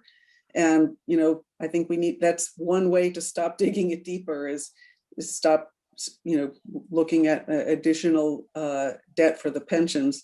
And in addition to that, because we got information recently showing us that there was one individual in town who, bless his heart or her heart, whoever it was, worked, 50 or 100 years for the town and had an astronomical pension. But that also is something that should be addressed. Normal pensions, you stop accruing at age 65 or at 25 years, or some cap that's reasonable, so that you don't end up with this astronomical pension that exceeds what you were even being paid when you were working. So I think that there's some things, both of those things are things that we need to look at doing in order to stop digging the hole deeper. And I think that, Rob's question is a good one. It's obviously complex because there's unions involved and then there's non-union people. It's relatively easy to have the Board of Selectmen make a commitment, a policy statement that they won't hire non-union folks into pension plans or offer them defined benefit pension plans. But, it gets more complicated with unions, but, it's something that we would urge you to put on the negotiating table with the strength of knowing that you've got some pressure from the Board of Finance to do that. Does that make sense? Rob, if it's all right to comment, Linda and Rob and everybody, I agree with you. I've been frustrated by our DB plans since I showed up 10 years ago. And I think that Lisa and Maria have continued to work that appropriately into the very challenging negotiating environment with our 6 unions. And they have made some strides both in prior negotiations and in current ones with looking at that, right? But as you all know, when we get something, we give something. So it does come with a cost, but we have looked at that and we have been able to, I think, be successful in offering a very attractive DC plan, even when the DB plan is still open. I know that's not all the way home, but Maria has reminded me that we appear to be making progress in some cases with the newer employees. But I think we all share the same sentiment. The one caveat to that is the challenges in recruiting in the police space. And that we would be an outlier in that space. And we've seen our friends in Avon actually really struggle over the years with recruiting officers. And one of the big reasons, I believe, is because they had a DC plan, they did not. And I think they are going back to or considering going back to a DB plan because of those recruiting challenges. I don't know whether that's entirely true at this point, but that's what I've been told. So it is a priority of ours. But Linda, as you just articulated, right, it's a multi-year challenging process. But I think we are on that path. I think for me, I'll just say, if the Board of Selectmen were willing to take a vote to verbalize the commitment to move in that direction, that would make me feel more comfortable about extending the duration of the amortization period to 17 years or even more. Without that, I'm not comfortable.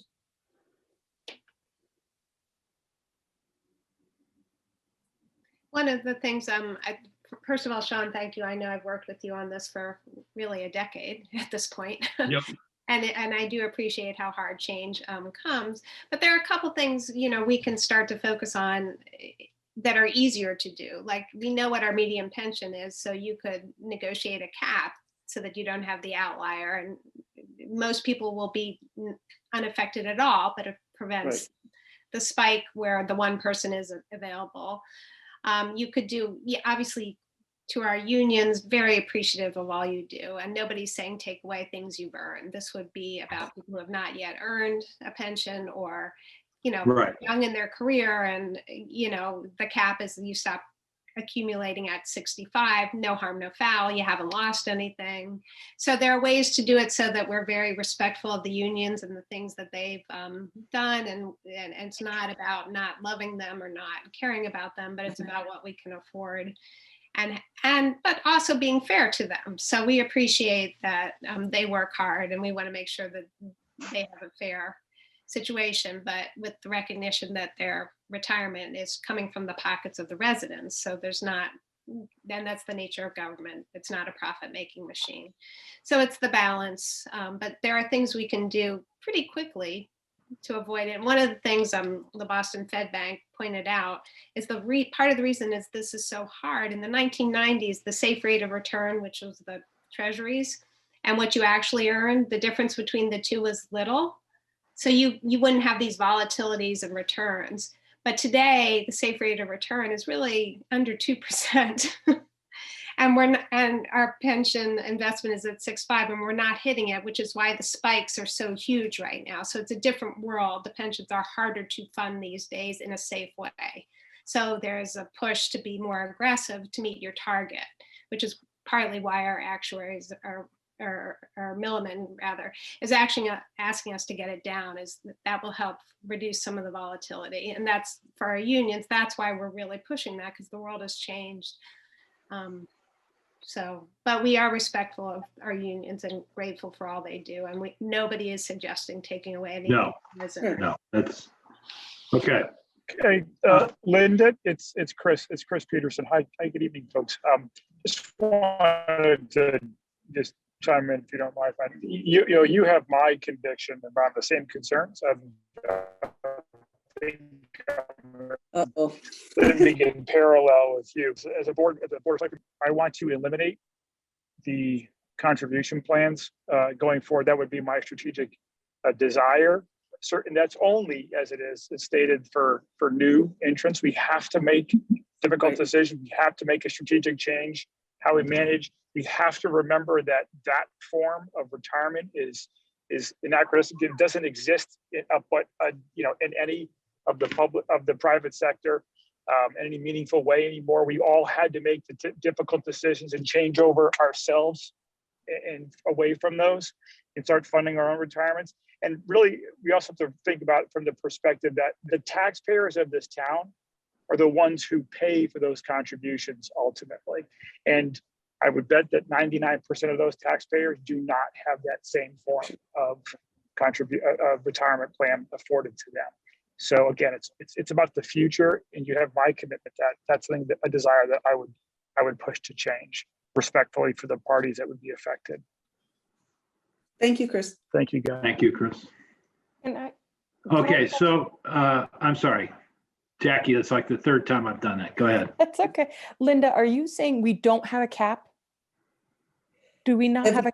Evidently not, because we got a memo. I forget where it came from, but we saw that one retiree is on a pension of something like, correct me the number, whatever it was, $240,000 a year, which was in excess of their salary because they worked something like 50 years for the town. I don't know, they worked until they were 80 or something, and then got this whopping pension because there was no cap on the number of years that you could accrue. For him, do we have a cap now? I'm sorry, I just wanted to clarify. No change yet. No. That we're aware of. Okay. So the state caps it, at 75% of salary. And if you look at the private industry, some industries cap it at no more than $50,000 a year. And then it's not like, and then do nothing. Then they do. You can do the contribution. Yeah. You can so still use your 401k. It's sharing the risk. It's more about sharing the risk. Jackie, I said that with great authority, and my wife accuses me of this all the time of saying things that I really have no idea. So the question is, I don't know whether the rules have changed since this person was hired and they were grandfathered, and that same condition could go on today. We should explore that, but in any case, there should be a mechanism that does not allow that to happen. Okay, thanks. All right. Again, in the interest of moving this forward, we need to, as a Board of Finance, I think, make a recommendation about what we want the Board of Ed and the Board of Selectmen to have in their budgets that we will send to the public hearing. So, Rob, can you pull up the levy calculation where we can see the mill rate projections? I think it's too complicated to do that right now because it's intertwined with other things. I think this is a question about what assumptions should we make. The ones, all right, pull it up. Yeah. I see that look. Amy worked so hard on it. I feel like we should show. No, I know. I have mine open on my screen. So there you go. Yeah. Yeah, you're right. I'm sorry. We didn't go to this page. We should have done that.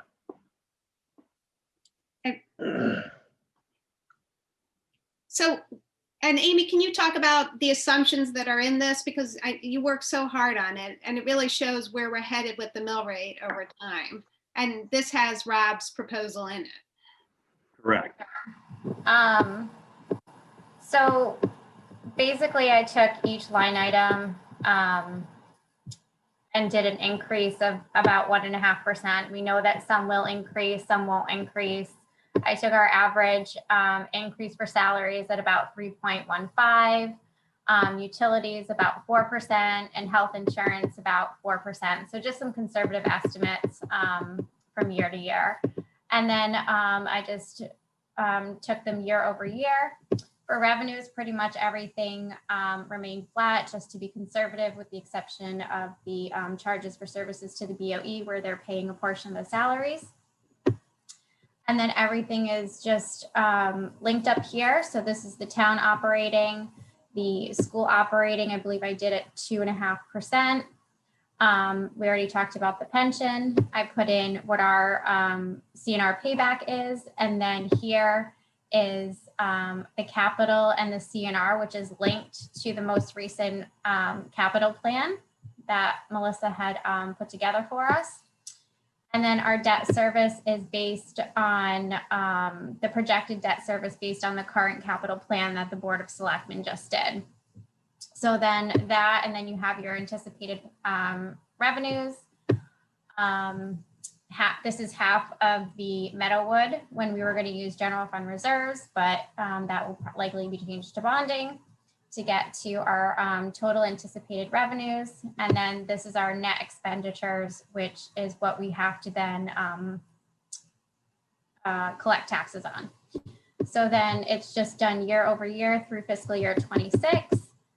Based on the estimated grand list growth that Francine had given us, staying consistent with our tax collection rate of the 98.5, and then it just calculates the mill rate and what it could look like over the next 1 to 5 years. So that's just a very brief overview. So this is a slight change from what was in the slides that the Board of Selectmen presented, and so far the only change we've made is in the 17 to 20, from 20 years to 17, as it relates to the 22 budget. But it does show the incremental increases in pension cost from the reduction in the assumed earnings rate in the 4 subsequent years. So we're still seeing some mill rates now that go over 40. The reval will hit somewhere in the middle of this, but this is on a constant year-to-year basis. Yeah. So the recommended change in the pension from what the Board of Selectmen recommended to what I'm recommending is just from the 20 to the 17, as it impacts the 22 budget, with the proviso that we would get on that reduction path for the 4 subsequent years. So that's a decision that I think the Board of Finance has to make to send back to the 2 boards to be sure that the pensions in the proposed budgets match that plan, if that's what we approve. Yeah, so the only thing is they actually, I think we could do that ourselves. They don't have to approve it. We could just work with Amy on that. Okay. But it would be good to hear from Board of Selectmen members to see if they agree with the, you know, the shift to the pension thing, because I know that there's a lot of hesitancy on our board. Does that make sense? We heard from both Sean and Chris. Jackie, I'm curious as to what you think about the pensions. And Eric. And Eric, I'm sorry. Is he frozen? He looks Apparently so. Yeah. Can folks hear me okay? Yep. Do you want to give your thoughts, Eric? Telling me my internet's unstable, but I'm going to give it a shot. You know, after listening to the presentation at your meeting about a week ago, you know, I'm comfortable with the 20-year amortization as we recommended. I don't think taking a more conservative approach is crazy, given that we're, you know, currently 13 years.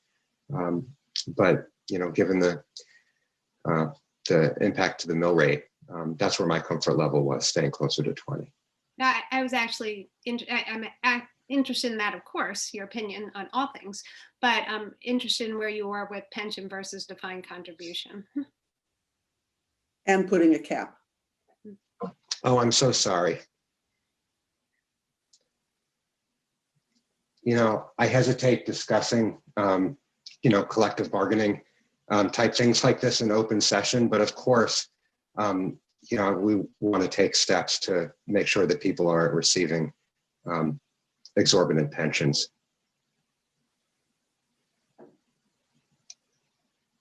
And then Jackie. I'm not as well versed in this. I came in last year and we had talked about this exact thing, which you guys have said. It makes sense that if we can have new employees go to the other plan, not the defined, right? Not the defined. And it also makes sense with what Linda just said about putting caps, but I'm not a labor person. I don't know what that entails or how much that entails, getting something like that to happen. You can certainly do it for the non-union people more easily. Right. And we're just talking about the new hires on that. Yeah, just prospectively going forward. So for us, is it the personnel subcommittee that would be the ones to take up this policy, or? Yeah, it would be. Yep. Okay. So again, I'm trying to figure out on the Board of Finance, we have 4 members, which are a quorum, whether we, I guess you're saying we can adopt this ourselves, but since we're here,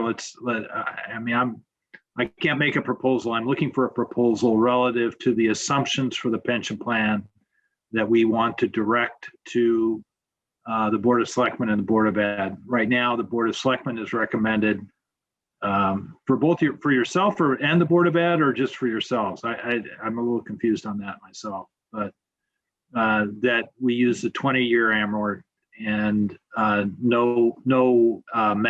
new mortality rates, 20-year amort, and no mention of decreasing the rate over time. The Rob proposal is 17-year amortization, new mortality rates, and beginning not this year, but the next year, 4 years of an 1/8 reduction in point per year to get to 6 1/4. Amy, what is the cost of doing a quarter reduction this year on top of the RAP plan? So accelerating Rob's plan by a year. So then it would be an increase of about $514,000 or 0.18 mils or $40 to the taxpayer. So we're going to have that increase next year then, 500? You said 1/4 of a point. Did you mean 1/4 of a point or an 1/8 of a point? Oh, I think I did it. Well, so I have it. The most recent one that they ran was 6.625. That's an 1/8 of a point. Yeah, I mean an 1/8 of a point. So okay. 1/8 of a point with Rob's plan at the 17-year amortization. Right. And so then it would be a $500,000 increase. And as if opposed to theoretically. as opposed to what? If we don't do the decreased investment. If you don't do the decrease in investment, it's a $300,000 increase. So what if we did the decrease in investment of an 1/8 of a point starting this year and a 20-year amort? that was where I was going. I told you I wasn't going to do that to you, but That I don't know. We haven't had Milliman run that scenario.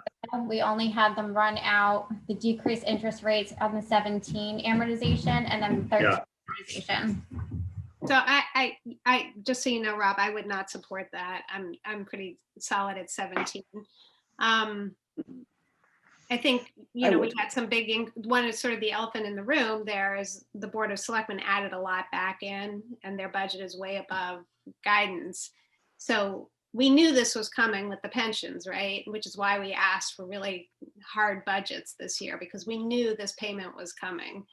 So another option is, yeah, we could do the 5 and ask the Board of Selectmen to find some efficiencies, especially in light of the fact that we've got the American Rescue Plan coming, which is going to be some funds that could be used for police officers. There may be ways to offset, so it's not a real reduction in services.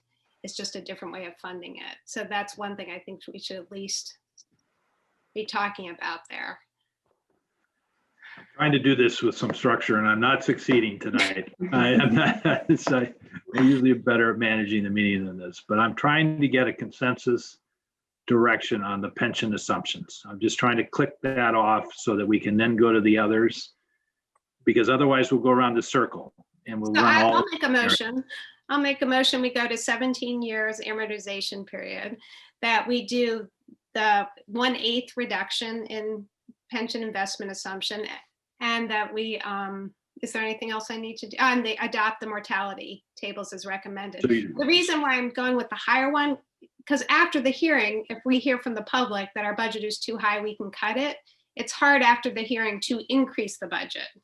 So it would give us the option to reduce it if our number is coming in too high for our public, or after feedback we hear from the public. So that was my thinking there, and that's my motion. Okay, so I'm fine with that motion. Does someone want to second it? And it's only Art or Linda that can do that. Yeah, I'll second it, but I'll just express some concerns. I'm actually okay with going to the 20 years, but I do prefer to start on that 1/8% this year rather than later, just because we've put it off before, and I just don't like the feeling of that procrastination, which suspect we'll be asked to do again or forced to do again because of future economic pressures. I think we have to bite the bullet and start dealing with that.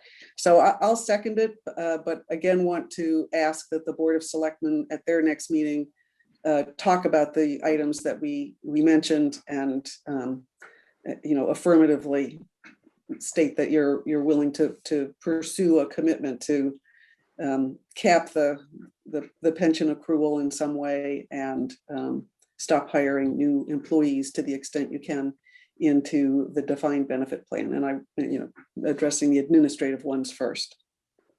So that was long-winded, but yes, I'm seconding Lisa's proposal. Mr. Chairman, I'm comfortable with Lisa's proposal.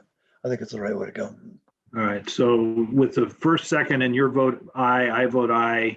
So that will be the recommendation from us when to both boards to use those assumptions for the pension.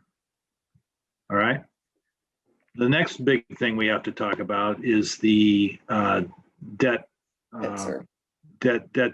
ceiling or debt policy, and we have a motion to that effect that was in our package.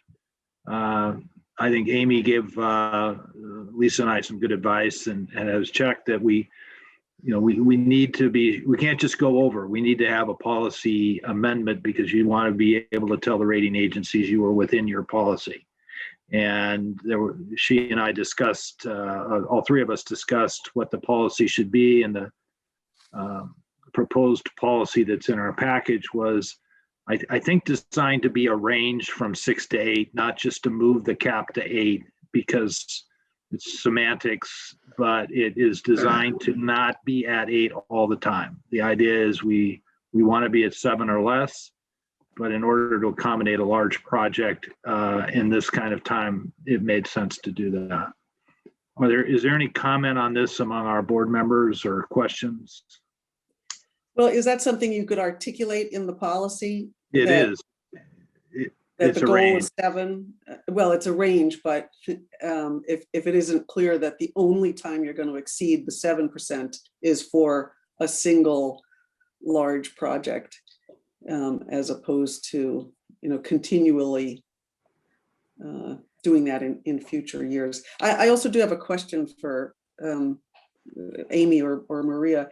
Looking at the levy calc sheet on the capital and CNR line, which is 1.7 million this year, and it drops down to 300,000, 200,000, 100,000. Linda, I'm sorry, I want to interrupt you because that's the third big elephant in the room, and I wanted to get through these one at a time. I was trying to get the structure around that. But yes, we will go do that and have that conversation. Okay, so but that, do you mind? No, I mind at all. I just, doesn't that sort of affect the cap, because the reason I'm tying them together. Oh, I see. Okay, all right. That if we say yes to 8% for the, that then in future years we've dug ourselves into a hole. Fair enough, and I apologize for interrupting. So yeah, you're right. This really is the crux of it, which is if we perpetually have a CNR budget that allows, that is underfunded, where we have to select items that will be included and not included, then it would be logical to assume that we would go to the max allowable under the policy as a recommendation year in and year out. So you're right. So let's go back, let's have that conversation now as part of this. So I apologize. I'll let you go back to where we were. No, because I wanted to have the same conversation. It's on the levy calc workbook and go out to the CNR tab.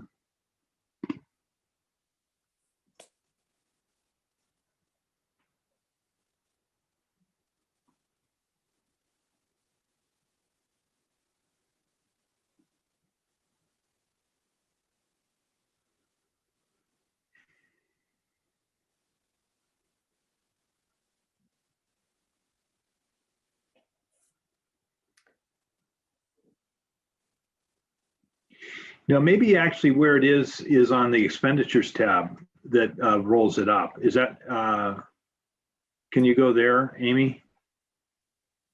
It's on the levy calc worksheet in summary.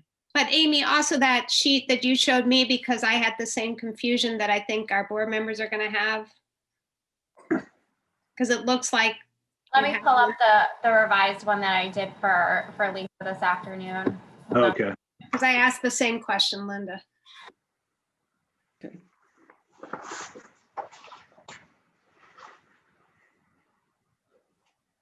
I think this is the one I just got today. Keep getting new things day after day. Okay, here we go. So this is different than the one I just showed you, and it just breaks out the CNR and how much is actually, so the confusion earlier is we couldn't see how it clearly linked to the CNR tab. So I changed it to have direct link to the CNR tab, and then how it's paid for through the 5-year payback, through what's already included in operating. And then this last line is the additional cash that would be needed from the general fund budget to fund everything within the CNR plan for the next 4 years. And that's part of the reason this is really what was driving us to bond Meadowood, to preserve some cash. And you either have to tax for this or it comes out of capital reserves. And so because there was such a huge excess cash need, you can see it goes only, 110 this year, 110 next year, but then we get to 1.5 million, 1 million, 1.2 million, almost another million. And that's the problem hits in the out years. So this, so now, confused. Linda, ask your question relative to this. Well, so I was looking at the levy calc worksheet that was sent to us. I thought I had the latest one from today. Do you know which sheet I mean? This is it. If you go down, you'll see the rest of it. It's the same thing, Linda. It's just the way expanded. Yeah, so the way that I broke it out within this, the CNR over here, you can see I have a formula. It links to the CNR tab, and then I take out a couple things. I take out the payback, and then I add 1 year of payback. So when you're looking at it on the levy calc that you're looking at right now, it looks a lot different. But it's actually the same thing. You'll see that the dollar values down here didn't change. The budgets are the same. I just broke it out different so you can see the full CNR and then how it's being paid for. All right, that's a little too fast for me to comprehend, but I do see that the bottom line numbers, the gross expenditures are the same. So capital, so it's, all right, so it's debt service and cash for capital. Well, I'm a little confused, but I'll trust that you know what you're doing because I didn't follow all of that or how you got there. Yeah, so one of the things, Amy, that I had asked, and it is confusing. So anyone who's watching on the public, this is really hard stuff. And this is why Amy is so brilliant that she is able to put this together, because this is so hard and she did a great job. But so that you can see there's about 4 million additional cash needed. And if you just didn't do that, that would be some relief. But the problem is that it's needed, but there's no plan to fund it. And so that's why this is such a complicated budget. unless you fund it by increasing taxes. So Lisa, are you saying the same thing I'm saying then, that you're concerned that there isn't enough shown? And I'm looking at a piece of paper that I printed off and not being able to tie it to this stuff in blue. But are you saying the same thing as I am, that it looks like in the out years that there's such a diminishing amount of CNR funding that something's off here? So that was on the other lev calc, yes. So Amy, if you could explain the two differences, because that was my initial concern, and that's why Amy broke it out this way, so you can see the actual cash, extra cash needed is quite a bit, which is consistent with Maria's plan. So the extra cash needed, is it available? I mean, where is that going to come from? Taxes or capital reserve fund. So when you get down to the bottom, when it shows the levy calc tax, the mill rate, that extra cash is funded by taxes? Yeah. That's a question. So, and Amy, you're saying yes. Yep. So that's why the mill rate keeps going up. So steeply. Yes, is to fund all of those things. And so the question is, how do we go from spending $110,000 on top of the normal recurring things to spending $1.5 million? And are we really anticipating doing all of those projects that are on the CNR tab? Or when we get to next year, will we take the scalpel out and take some of those out so that we can get back to a budget that's within what we think is acceptable for a mill rate increase in the 23 budget? So that's a question for Maria and Eric and Sean, which is, we're trying to look beyond just the 1 year and say, what discipline is necessary to smooth that or lower the increase in the mill rate going forward as it relates to CNR. Yep. And then more importantly, those numbers really aren't impacting, or I get to ask it a different way. Are those numbers impacting the push up to the 8%? No. Because they happen in the years outside of the 8%, or they're taxed. They're not bonded, so they don't. So it's not debt service. Right. How do we treat cash for capital in that 8%? It's not. Is it included or not included? It depends on where you pay for it from, right, Amy? I mean. So it's theoretically included if there is capacity for cash. It was that striped line with the white. Yeah, got it. But otherwise, it's just a straight tax increase and right. or reduction in the general fund. Right. Yeah, So but Rob, Amy, can you point to the next year's tax increase? I mean, this year we think, okay, hooray, it's not so bad, $77 to the median taxpayer. But next year we're looking at, $359, and if you have a $400,000 house, it's $468, and if you have a $500,000 house, it's $584 tax increase. So the warning, danger, Will Rogers. Next year is going to be a tough year, and also the year after, and then the year after, and then after that, things sort of get back to what's reasonable. So that's sort of, I think, what alarmed perhaps the Board of Finance more this year than we've been in the past, is when we took a 5-year look and we were looking at what is coming down the road and are we going to be able to afford it. And the bottom line is, I think Rob hit the nail on the head, we're not going to be able to do all the CNR. We're going to be able to do more because we're bonding Meadowood and we're preserving some of the cash that we would have if we'd used cash there. But there's still trouble coming, I guess, is where I'm at.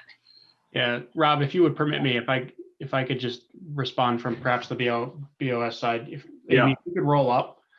So this is, again, I'll take you back a couple of years before we started building reserves up to the 16, 17 realm, is we did use cash at year end for some of this stuff. 500, 800,000 to alleviate cash needs in the past. And again, I pointed you back to that. So if you look at, and Amy, keep me honest here, but we go up to 6.5 in debt service. And instead of dropping next year to 6.3, you can use the cash difference, right, to offset those items so that you don't have to tax for it. So that could come down by 200,000. Again, if there was money at the year end or this year to accelerate those, you free capacity up. So we've handled this in a myriad of different ways in the past. I don't think these numbers, Lisa, right, are dramatically larger than what we've dealt with in the past. I just think that we haven't had one of the big levers, which was year-end savings, to accelerate some of these over the last few years. Sean, that's exactly right. And that's because our rating agencies have changed the recommendation on how much reserves from 12% to 15%. So we spent the last 4 years trying to get our reserves up. Building the reserve up. But you're right that there's, we've had $500,000 back 2 or 3, 4 years ago. There was $500,000 to $1 million of outperformance on our collection rate that could be used to fund some of these before the end of the year. Exactly. So all I'm suggesting, Rob, is if you folks are comfortable and the rating agencies are comfortable with our reserving position, do we slowly return to the past, or do we have other plans for it? Again, that's within your purview. But if we do return to a couple hundred, $500,000, whatever it is, plus the 200, plus we make some hard choices, I think we're back in the realm of this isn't a mandatory $1.5 million pass on to the taxpayers. Correct. And I think our policy actually permits that. Once we're at the acceptable reserves, one of the options we do put out there is funding capital as a top priority if there aren't needs at pension or health. I think this has been a good discussion. Maybe I should defer though to Linda, who kicked this off. So I don't defer to me. Okay. I think the combination of there are 2 or 3 things that are going to happen when we jump from the 110,000 in the 22 budget to the proposed $1,584,000 on line 14 in the 2023 budget. One, there should be some positive fund balance move from over collections. There will be a very intense look at the projects and priorities and the ranking of them that will bring the $1,584,000 down.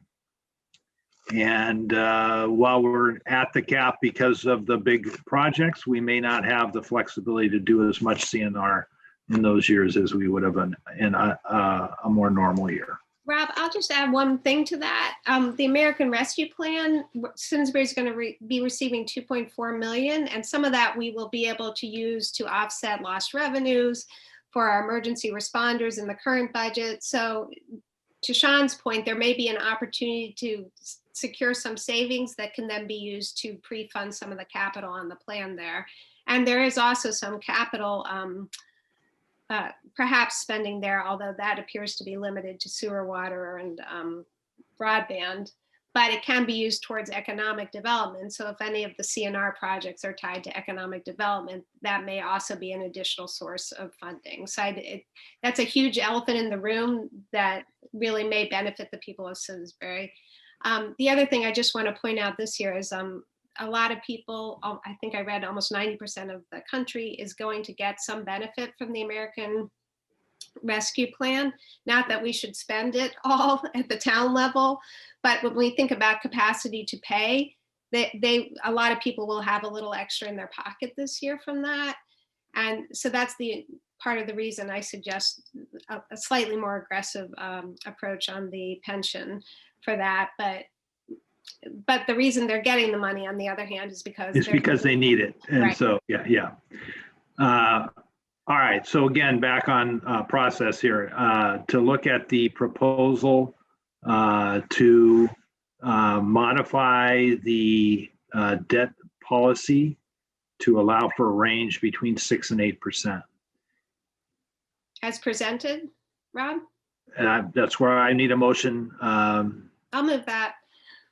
I'll move to change the debt policy to the suggestions highlighted on page 5 in our packet. Amy, those were the only changes, right?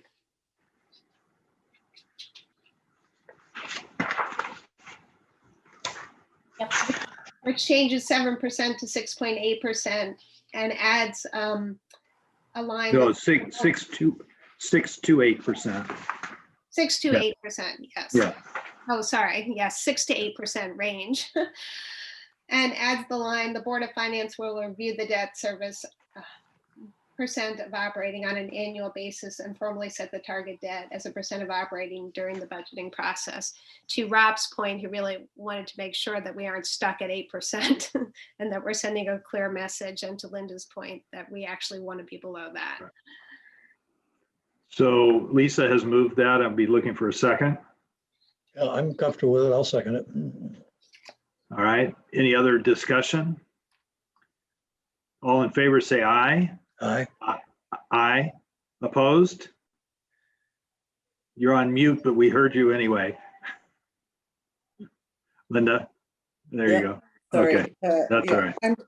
I haven't gotten comfortable about raising the debt that much at this point. Okay, that's all right. We'll have the minutes reflect that the vote was 3-1.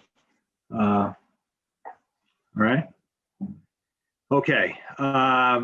Now, generally, what we typically would do at this meeting is get to the point where we're comfortable or not recommending this budget to a public hearing, which is currently scheduled to be held on April 6th.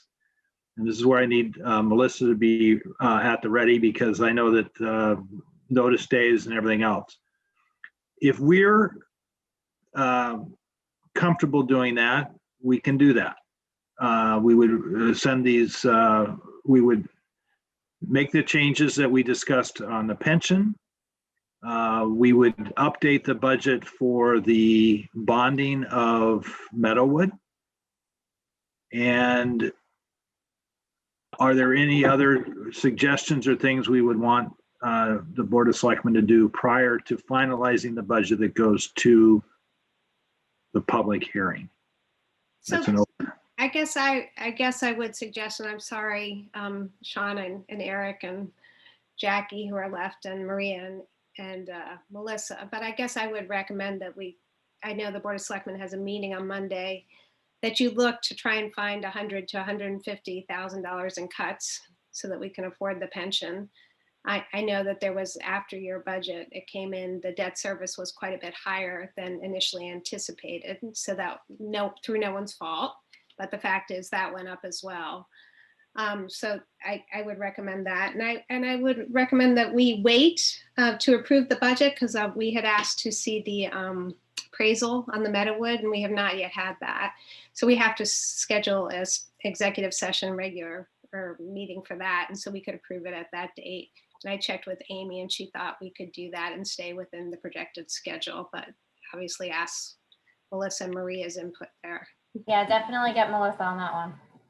Yeah, so Melissa, give us a timeline that would still allow us to have the public hearing on April 6th if we don't act on this budget until after the Board of Selectmen meeting Monday night and the executive session, which we hope to happen when?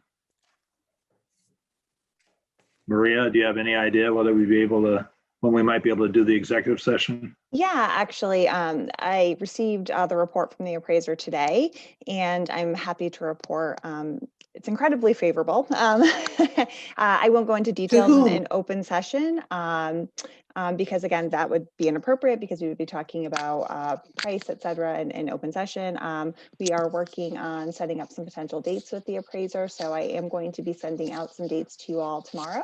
That would be for next week, but I feel very comfortable saying that, you know, the valuation is not an issue, but I won't go into more specifics in open session. But again, we'll be looking to have that meeting with you all next week, and I will be forwarding the appraisal to you all tomorrow. It is confidential, so we'll ask that you not, you know, circulate that. So again, you'll have a chance to review that in advance of the executive session. Sean or Eric, I don't know if you guys want to add anything to that, or do you think I captured that well? That was perfect. Thank you, Maria. Okay, great, thanks. I was just going to say that because of the relatively tight timeline between the things that need to happen between now and April 6th to get the public hearing notice, one option could be forwarding the budget as is to the public hearing, but you still ask us to, come back to you with certain recommendations, which you then could take action on, after the public hearing. Forwarding it to public hearing doesn't mean that you endorse the budget as is. Understood. So I'd rather not do that, especially since we've asked to see this for really almost a year. So this is not like an unexpected request. And I'm glad to hear that it's going to be favorable. But Melissa, does that work with our schedule, or would we need to readjust? Yeah, so to have the public hearing on the 6th of April, we need to have it noticed by March 30th, and we would need to give notice to the paper by next Friday, the 26th, I believe that is. So we would have to have everything wrapped up by, well, let's say Thursday, so that Amy and I can get all the, the final budget prepared to be posted and get that all squared away. So to Eric's point, I mean, you could theoretically, if you want to include the changes you discussed this evening, that could be the budget you forward to public hearing. But, I understand that if there's things you want the Board of Selectmen to look at, then that's a different path. But you do have that option to kind of make those changes tonight that you already have decided on. That's up to you. And I was going to say, this is also a regular meeting. So if you wanted to, add an executive session to the agenda tonight, I can certainly share the numbers with you. And then, the appraiser can go into more details next week. And then you could come back into open session if you would feel comfortable doing that. Again, it's something you could do. I believe this is a regular scheduled meeting from the calendar. So again, with the 2/3 vote, you could add an executive session. We could talk about the numbers briefly, and you could come back to open session. That's an option as well to keep the timeline moving forward. That's a good suggestion. I'm comfortable with that. I do remember that Derek was very adamant about the appraisal too, so I'm sorry that he's not here. I have an additional question about Meadowwood, and that has to do with the zoning issue, because as I understand it from someone on zoning, it did not pass zoning to go forward with this, and they did not change the current zoning of that land. It is currently zoned residential. I personally have some concerns about, foregoing the affordable housing stuff. And I mean, I have a million concerns on this one, as you know. But I think that one in particular on zoning needs to be addressed. If you do not succeed in getting a zoning change, I'm not sure how you go forward with this. So maybe somebody could address that before we have the next discussion on it as well.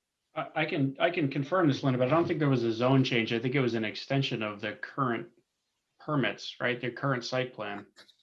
Right, but currently it is not zoned as open space. That's what I was told. I don't know anything about zoning. I just was told that without a zoning change that it wasn't really kosher. So that was not before the zoning commission. What was before the zoning commission was with the I know extension of the site plan.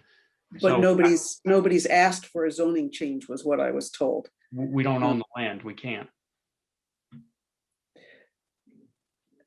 All right, let me try that again. And I'm only telling you what I was told. And again, I don't know much about zoning. So, but that they said if it isn't changed, if the zone is not changed, then you wouldn't really be able to make it open space. So this would have to go back to zoning for a request. I mean, I'm just asking, can you have your attorneys or somebody look at this? We'll check on that, but that doesn't make any sense. If we acquire an open parcel, we could do whatever the hell we want with it as long as it's within the current laws. So we wouldn't build on it, therefore it becomes open space. And then easements go with it, et cetera. So we'll look into that, but we don't need zoning's permission to not develop the land, in short. And I don't believe that impacts the acquisition in any shape or form, but we'll confirm that. But again, what was before zoning, Maria, correct me if I'm wrong, was the extension of the current site plan, right? Yeah, well, yeah, and I can confirm. Yes, Mike just texted me and said that no zoning change is required for open space. Okay. Yeah. I'll just ask a question because I know it's been on a lot of people's mind, the affordable housing that was there. And although I'm not technically a purview of the Board of Finance, I can't remember who told me, but someone told me that the 24 acres, the townhome, it could still be used for affordable housing. There's nothing in the purchase of it that would prohibit it. That would just be a future board's decision. Correct. Correct? Yeah, we could sell it. We could, yeah. We could, that's why, I mean, again, that's not the particular reason why we're preserving that land, we could use it for fields, we could use it for open space, we could use it for affordable housing. It leaves us the option to do something, whatever the town needs in the future. That's why the deal's been constructed the way it has, right? So.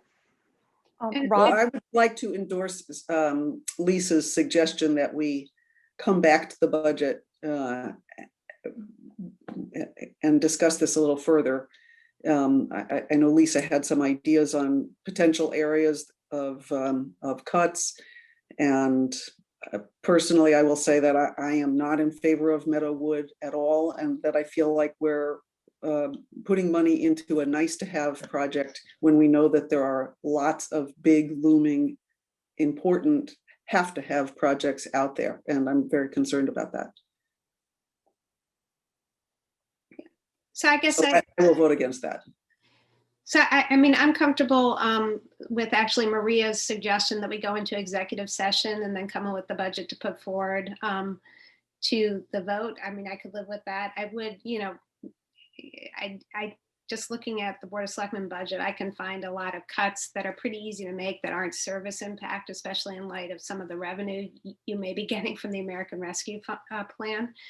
That Parks and Rec can be used for Parks and Rec, lost revenue. It can be used for other stuff because of COVID. So as those numbers start coming in, I think you will find it's not that difficult to make $100,000 to $150,000 in cuts. So I would ask you to at least show us what that looks like. I don't know if we would need a motion, but we can do that after we go into executive session. Lisa, my only pushback there is we're not going to have definitive answers on what we can and can't do with that money on Monday. So I can make those cuts without that.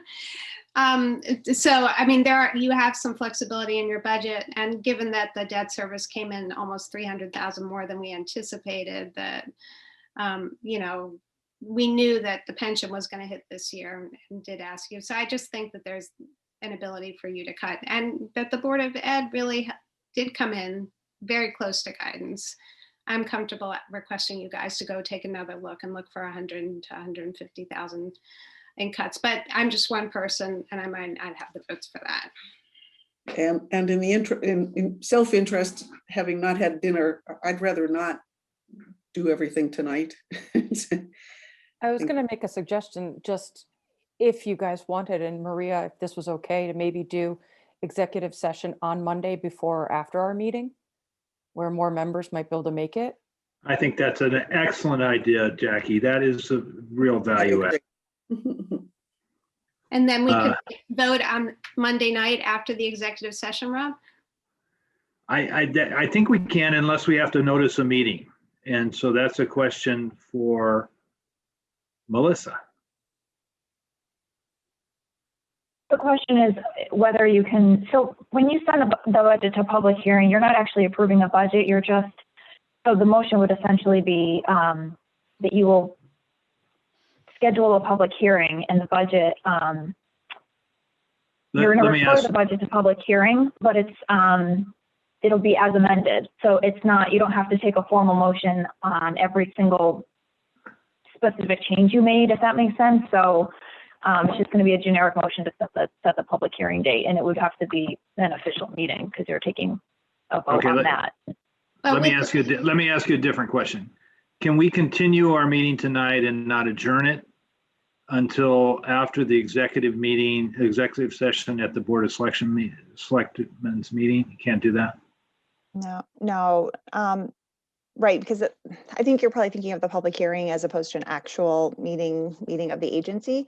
I don't know if the appraiser is available Monday evening. I might have to go back and check the schedule. That wasn't a date and time that we had discussed. Again, he's going to be able to go through his methodology with you, answer questions, etc. I mean, if you just want to get down to the bottom of the numbers, again, I can have that conversation. No, see, I don't want to do that. I'm sorry, Maria. I don't want to do that. I'll tell you why. It's a year. We've been talking about this. We've been asking for the appraisal forever. And, we were at the deadline last year. I'm sorry to get just a little edgy here, but I'm not going to, we want this information. And I think we'd like to interact with the appraiser as you've offered. And so I get that you want us to, forward this budget to the hearing, and we probably should, because we're not going to, I doubt we're going to take it out today before it goes to public hearing. We're going to let the public speak on this topic. You've recommended it. And then we will deal with it when after we've heard from the public at the public hearing at our meeting that follows. But I think all Maria was saying was that she was trying to provide you with an opportunity to interact with the appraiser, and that Monday might not be possible. That's all. I understand. No, that's fine. That's fine. But I think the question for our board is whether we want to go ahead and make the motion to the public hearing today based on what we know tonight, or defer that decision until after we've looked at the appraiser and had the opportunity to interact with the appraiser. That's really the question we're trying to address right now, right? And we have 4 members. Maybe I'll ask Art, where are you on this? Would you be willing to advance the budget as it has been presented with the adjustments that we've made for the pension and a couple of other things? No, I'd like to defer. I'd like to defer it. Okay. Yeah.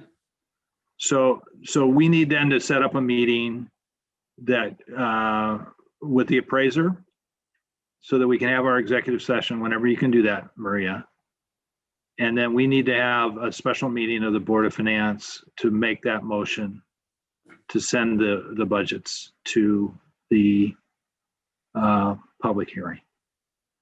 And if that means we have to move the public hearing, we'll have to move it. If we can do all of those things next week and get the notice to the paper by Friday, we'll stay on our April 6th. You have to have your first public hearing has to be held per the charter by April 10th. That's the only constraint really you're working with there. These are the dates we always have to know. Right? We've done this before. Yeah. But so are we also asking per Lisa's earlier request for the Board of Selectmen to go back and that request is made. I guess that if we want to make that a formal request of the Board of Finance, we should have a motion, discussion, and a vote on that. Lisa, didn't you move that? Yeah, I'll move that we request the Board of Finance show us the Board of Selectmen show us reductions of 100 to 150,000 in their operating budget. But that includes revenues. And I'll second that. Okay. And I'm in favor of it as well. So before we actually vote, I would say, can you just clarify what you mean by including revenues?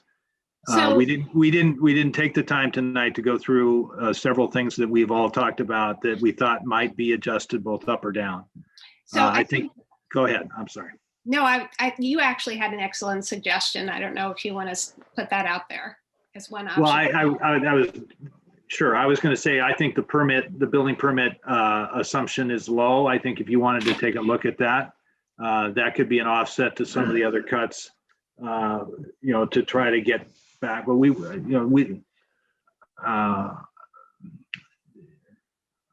I'm saying is the motion is to ask you to find $150,000 reduction in the operating budget. Yeah. Right. That impacts the mill rate. And I would suggest that maybe each of us on the Board of Finance just, send an email or talk to Amy with any suggestions we might have for the Board of Selectmen's consideration in the interest of 8:30 and hunger. Yes. All right. So it's been moved and seconded. Art, any other comments? You've already indicated. All in favor, I guess, would say can vote. Say aye. Aye. Aye. All right. So that motion carries. And then we need then just a timeline working with Maria, the appraiser, and Melissa to try to get a special meeting of the Board of Finance to fit somewhere between a public hearing on April 6th, if we can get it done and hold that date, but in any event, no later than April 10th, which is the statute, correct? All right. And Rob, I don't know if we need to make a motion or not, but it would be great if we could get a commitment from those who are receiving cost or CCM or state updates on the American Rescue Plan, if they could please forward that to us, as you receive them, so that just we can stay abreast of the latest information. Is that We understand it's a moving target, but we'd like to just try to keep pace with it as the information comes in. I think that'd be very helpful. Okay, fair enough. And then the proposed supplemental appropriation request, Amy. So that one, I believe Maria is going to take, or she's going to defer to Tom Taberski, one of the two. She'll let you know. Sure, I can start off with that one. So you may recall from the capital plan, we have a phase 2 of the lighting upgrade and improvements project for Simsbury Farms in an out year of the capital plan. Part of that project was to install lighting at the basketball courts. Currently, phase 1 of that project is actually underway now. We were really fortunate. The Friends of Simsbury Farms, along with an individual private donor, have offered a very generous donation of $36,000 to expedite that project. We think it would make a lot of sense to leverage that. The estimated total cost of the lighting portion of the basketball courts was about $49,000. So that would leave a balance of $13,000. So, staff's recommendation, which the Board of Selectmen supported, was again to sort of take advantage of that lovely offer and for us to move forward with the project now. There are some economies of scale that we can capture because the contractor again is on site and is going to be doing that work for us. They've guaranteed to hold pricing for us. I believe, Tom could correct me, but I believe it's through the end of this month. So if this was approved, again, we would just essentially be shifting this portion of the project out of phase 2 into phase 1. And again, utilizing the very generous donation of the Friends of the Simsbury Farms to get a good chunk of that work done for us. I don't know, Tom or Jeff, if you wanted to add anything to that overview. Yeah, Maria, you hit it all. If anybody has any questions, I'm happy to. Okay, so I'd be looking for a motion. I'll move that we approve that. In a second. I'll second it. All right. Just a question, quick, Maria, can you just clarify how this is being paid for? I know I have it in front of me, but I've got so many numbers flying. Sure. Phase 1, Lisa, or phase? Just what we're voting on right now. Sure. So this was an approved capital project from some time back, which was phase 1. And there wasn't enough to do the full project. So there's a phase 2 that's proposed, I believe, in year 2 of the capital plan. The basketball portion of the lighting was in phase 2. That currently is, again, it's in the out year of the capital plan. So we're proposing to take this portion of the project out of that and to pay for it now. The remaining balance, again, because the Friends essentially would be paying for about 2/3 of the cost of this portion of the work. And this is coming out of the capital reserve fund, so we'll go down just $13,000. $13,000, right. Okay. Right. Okay. Yep. Thank you. Yeah, you're welcome. All right, it's been moved and seconded. Any other questions? All in favor, say aye. Aye. Aye. I'm looking for a motion. Oh, I adjourn? move that we adjourn. Second. Dinner. Okay, I'll second. I can't second it. All right, you know that. I know that. I'll second it. I know. I'll second I've learned my lesson. All in favor, say aye. Aye. Thank you, guys. Thank you very, very much. Thank you. Thank you all.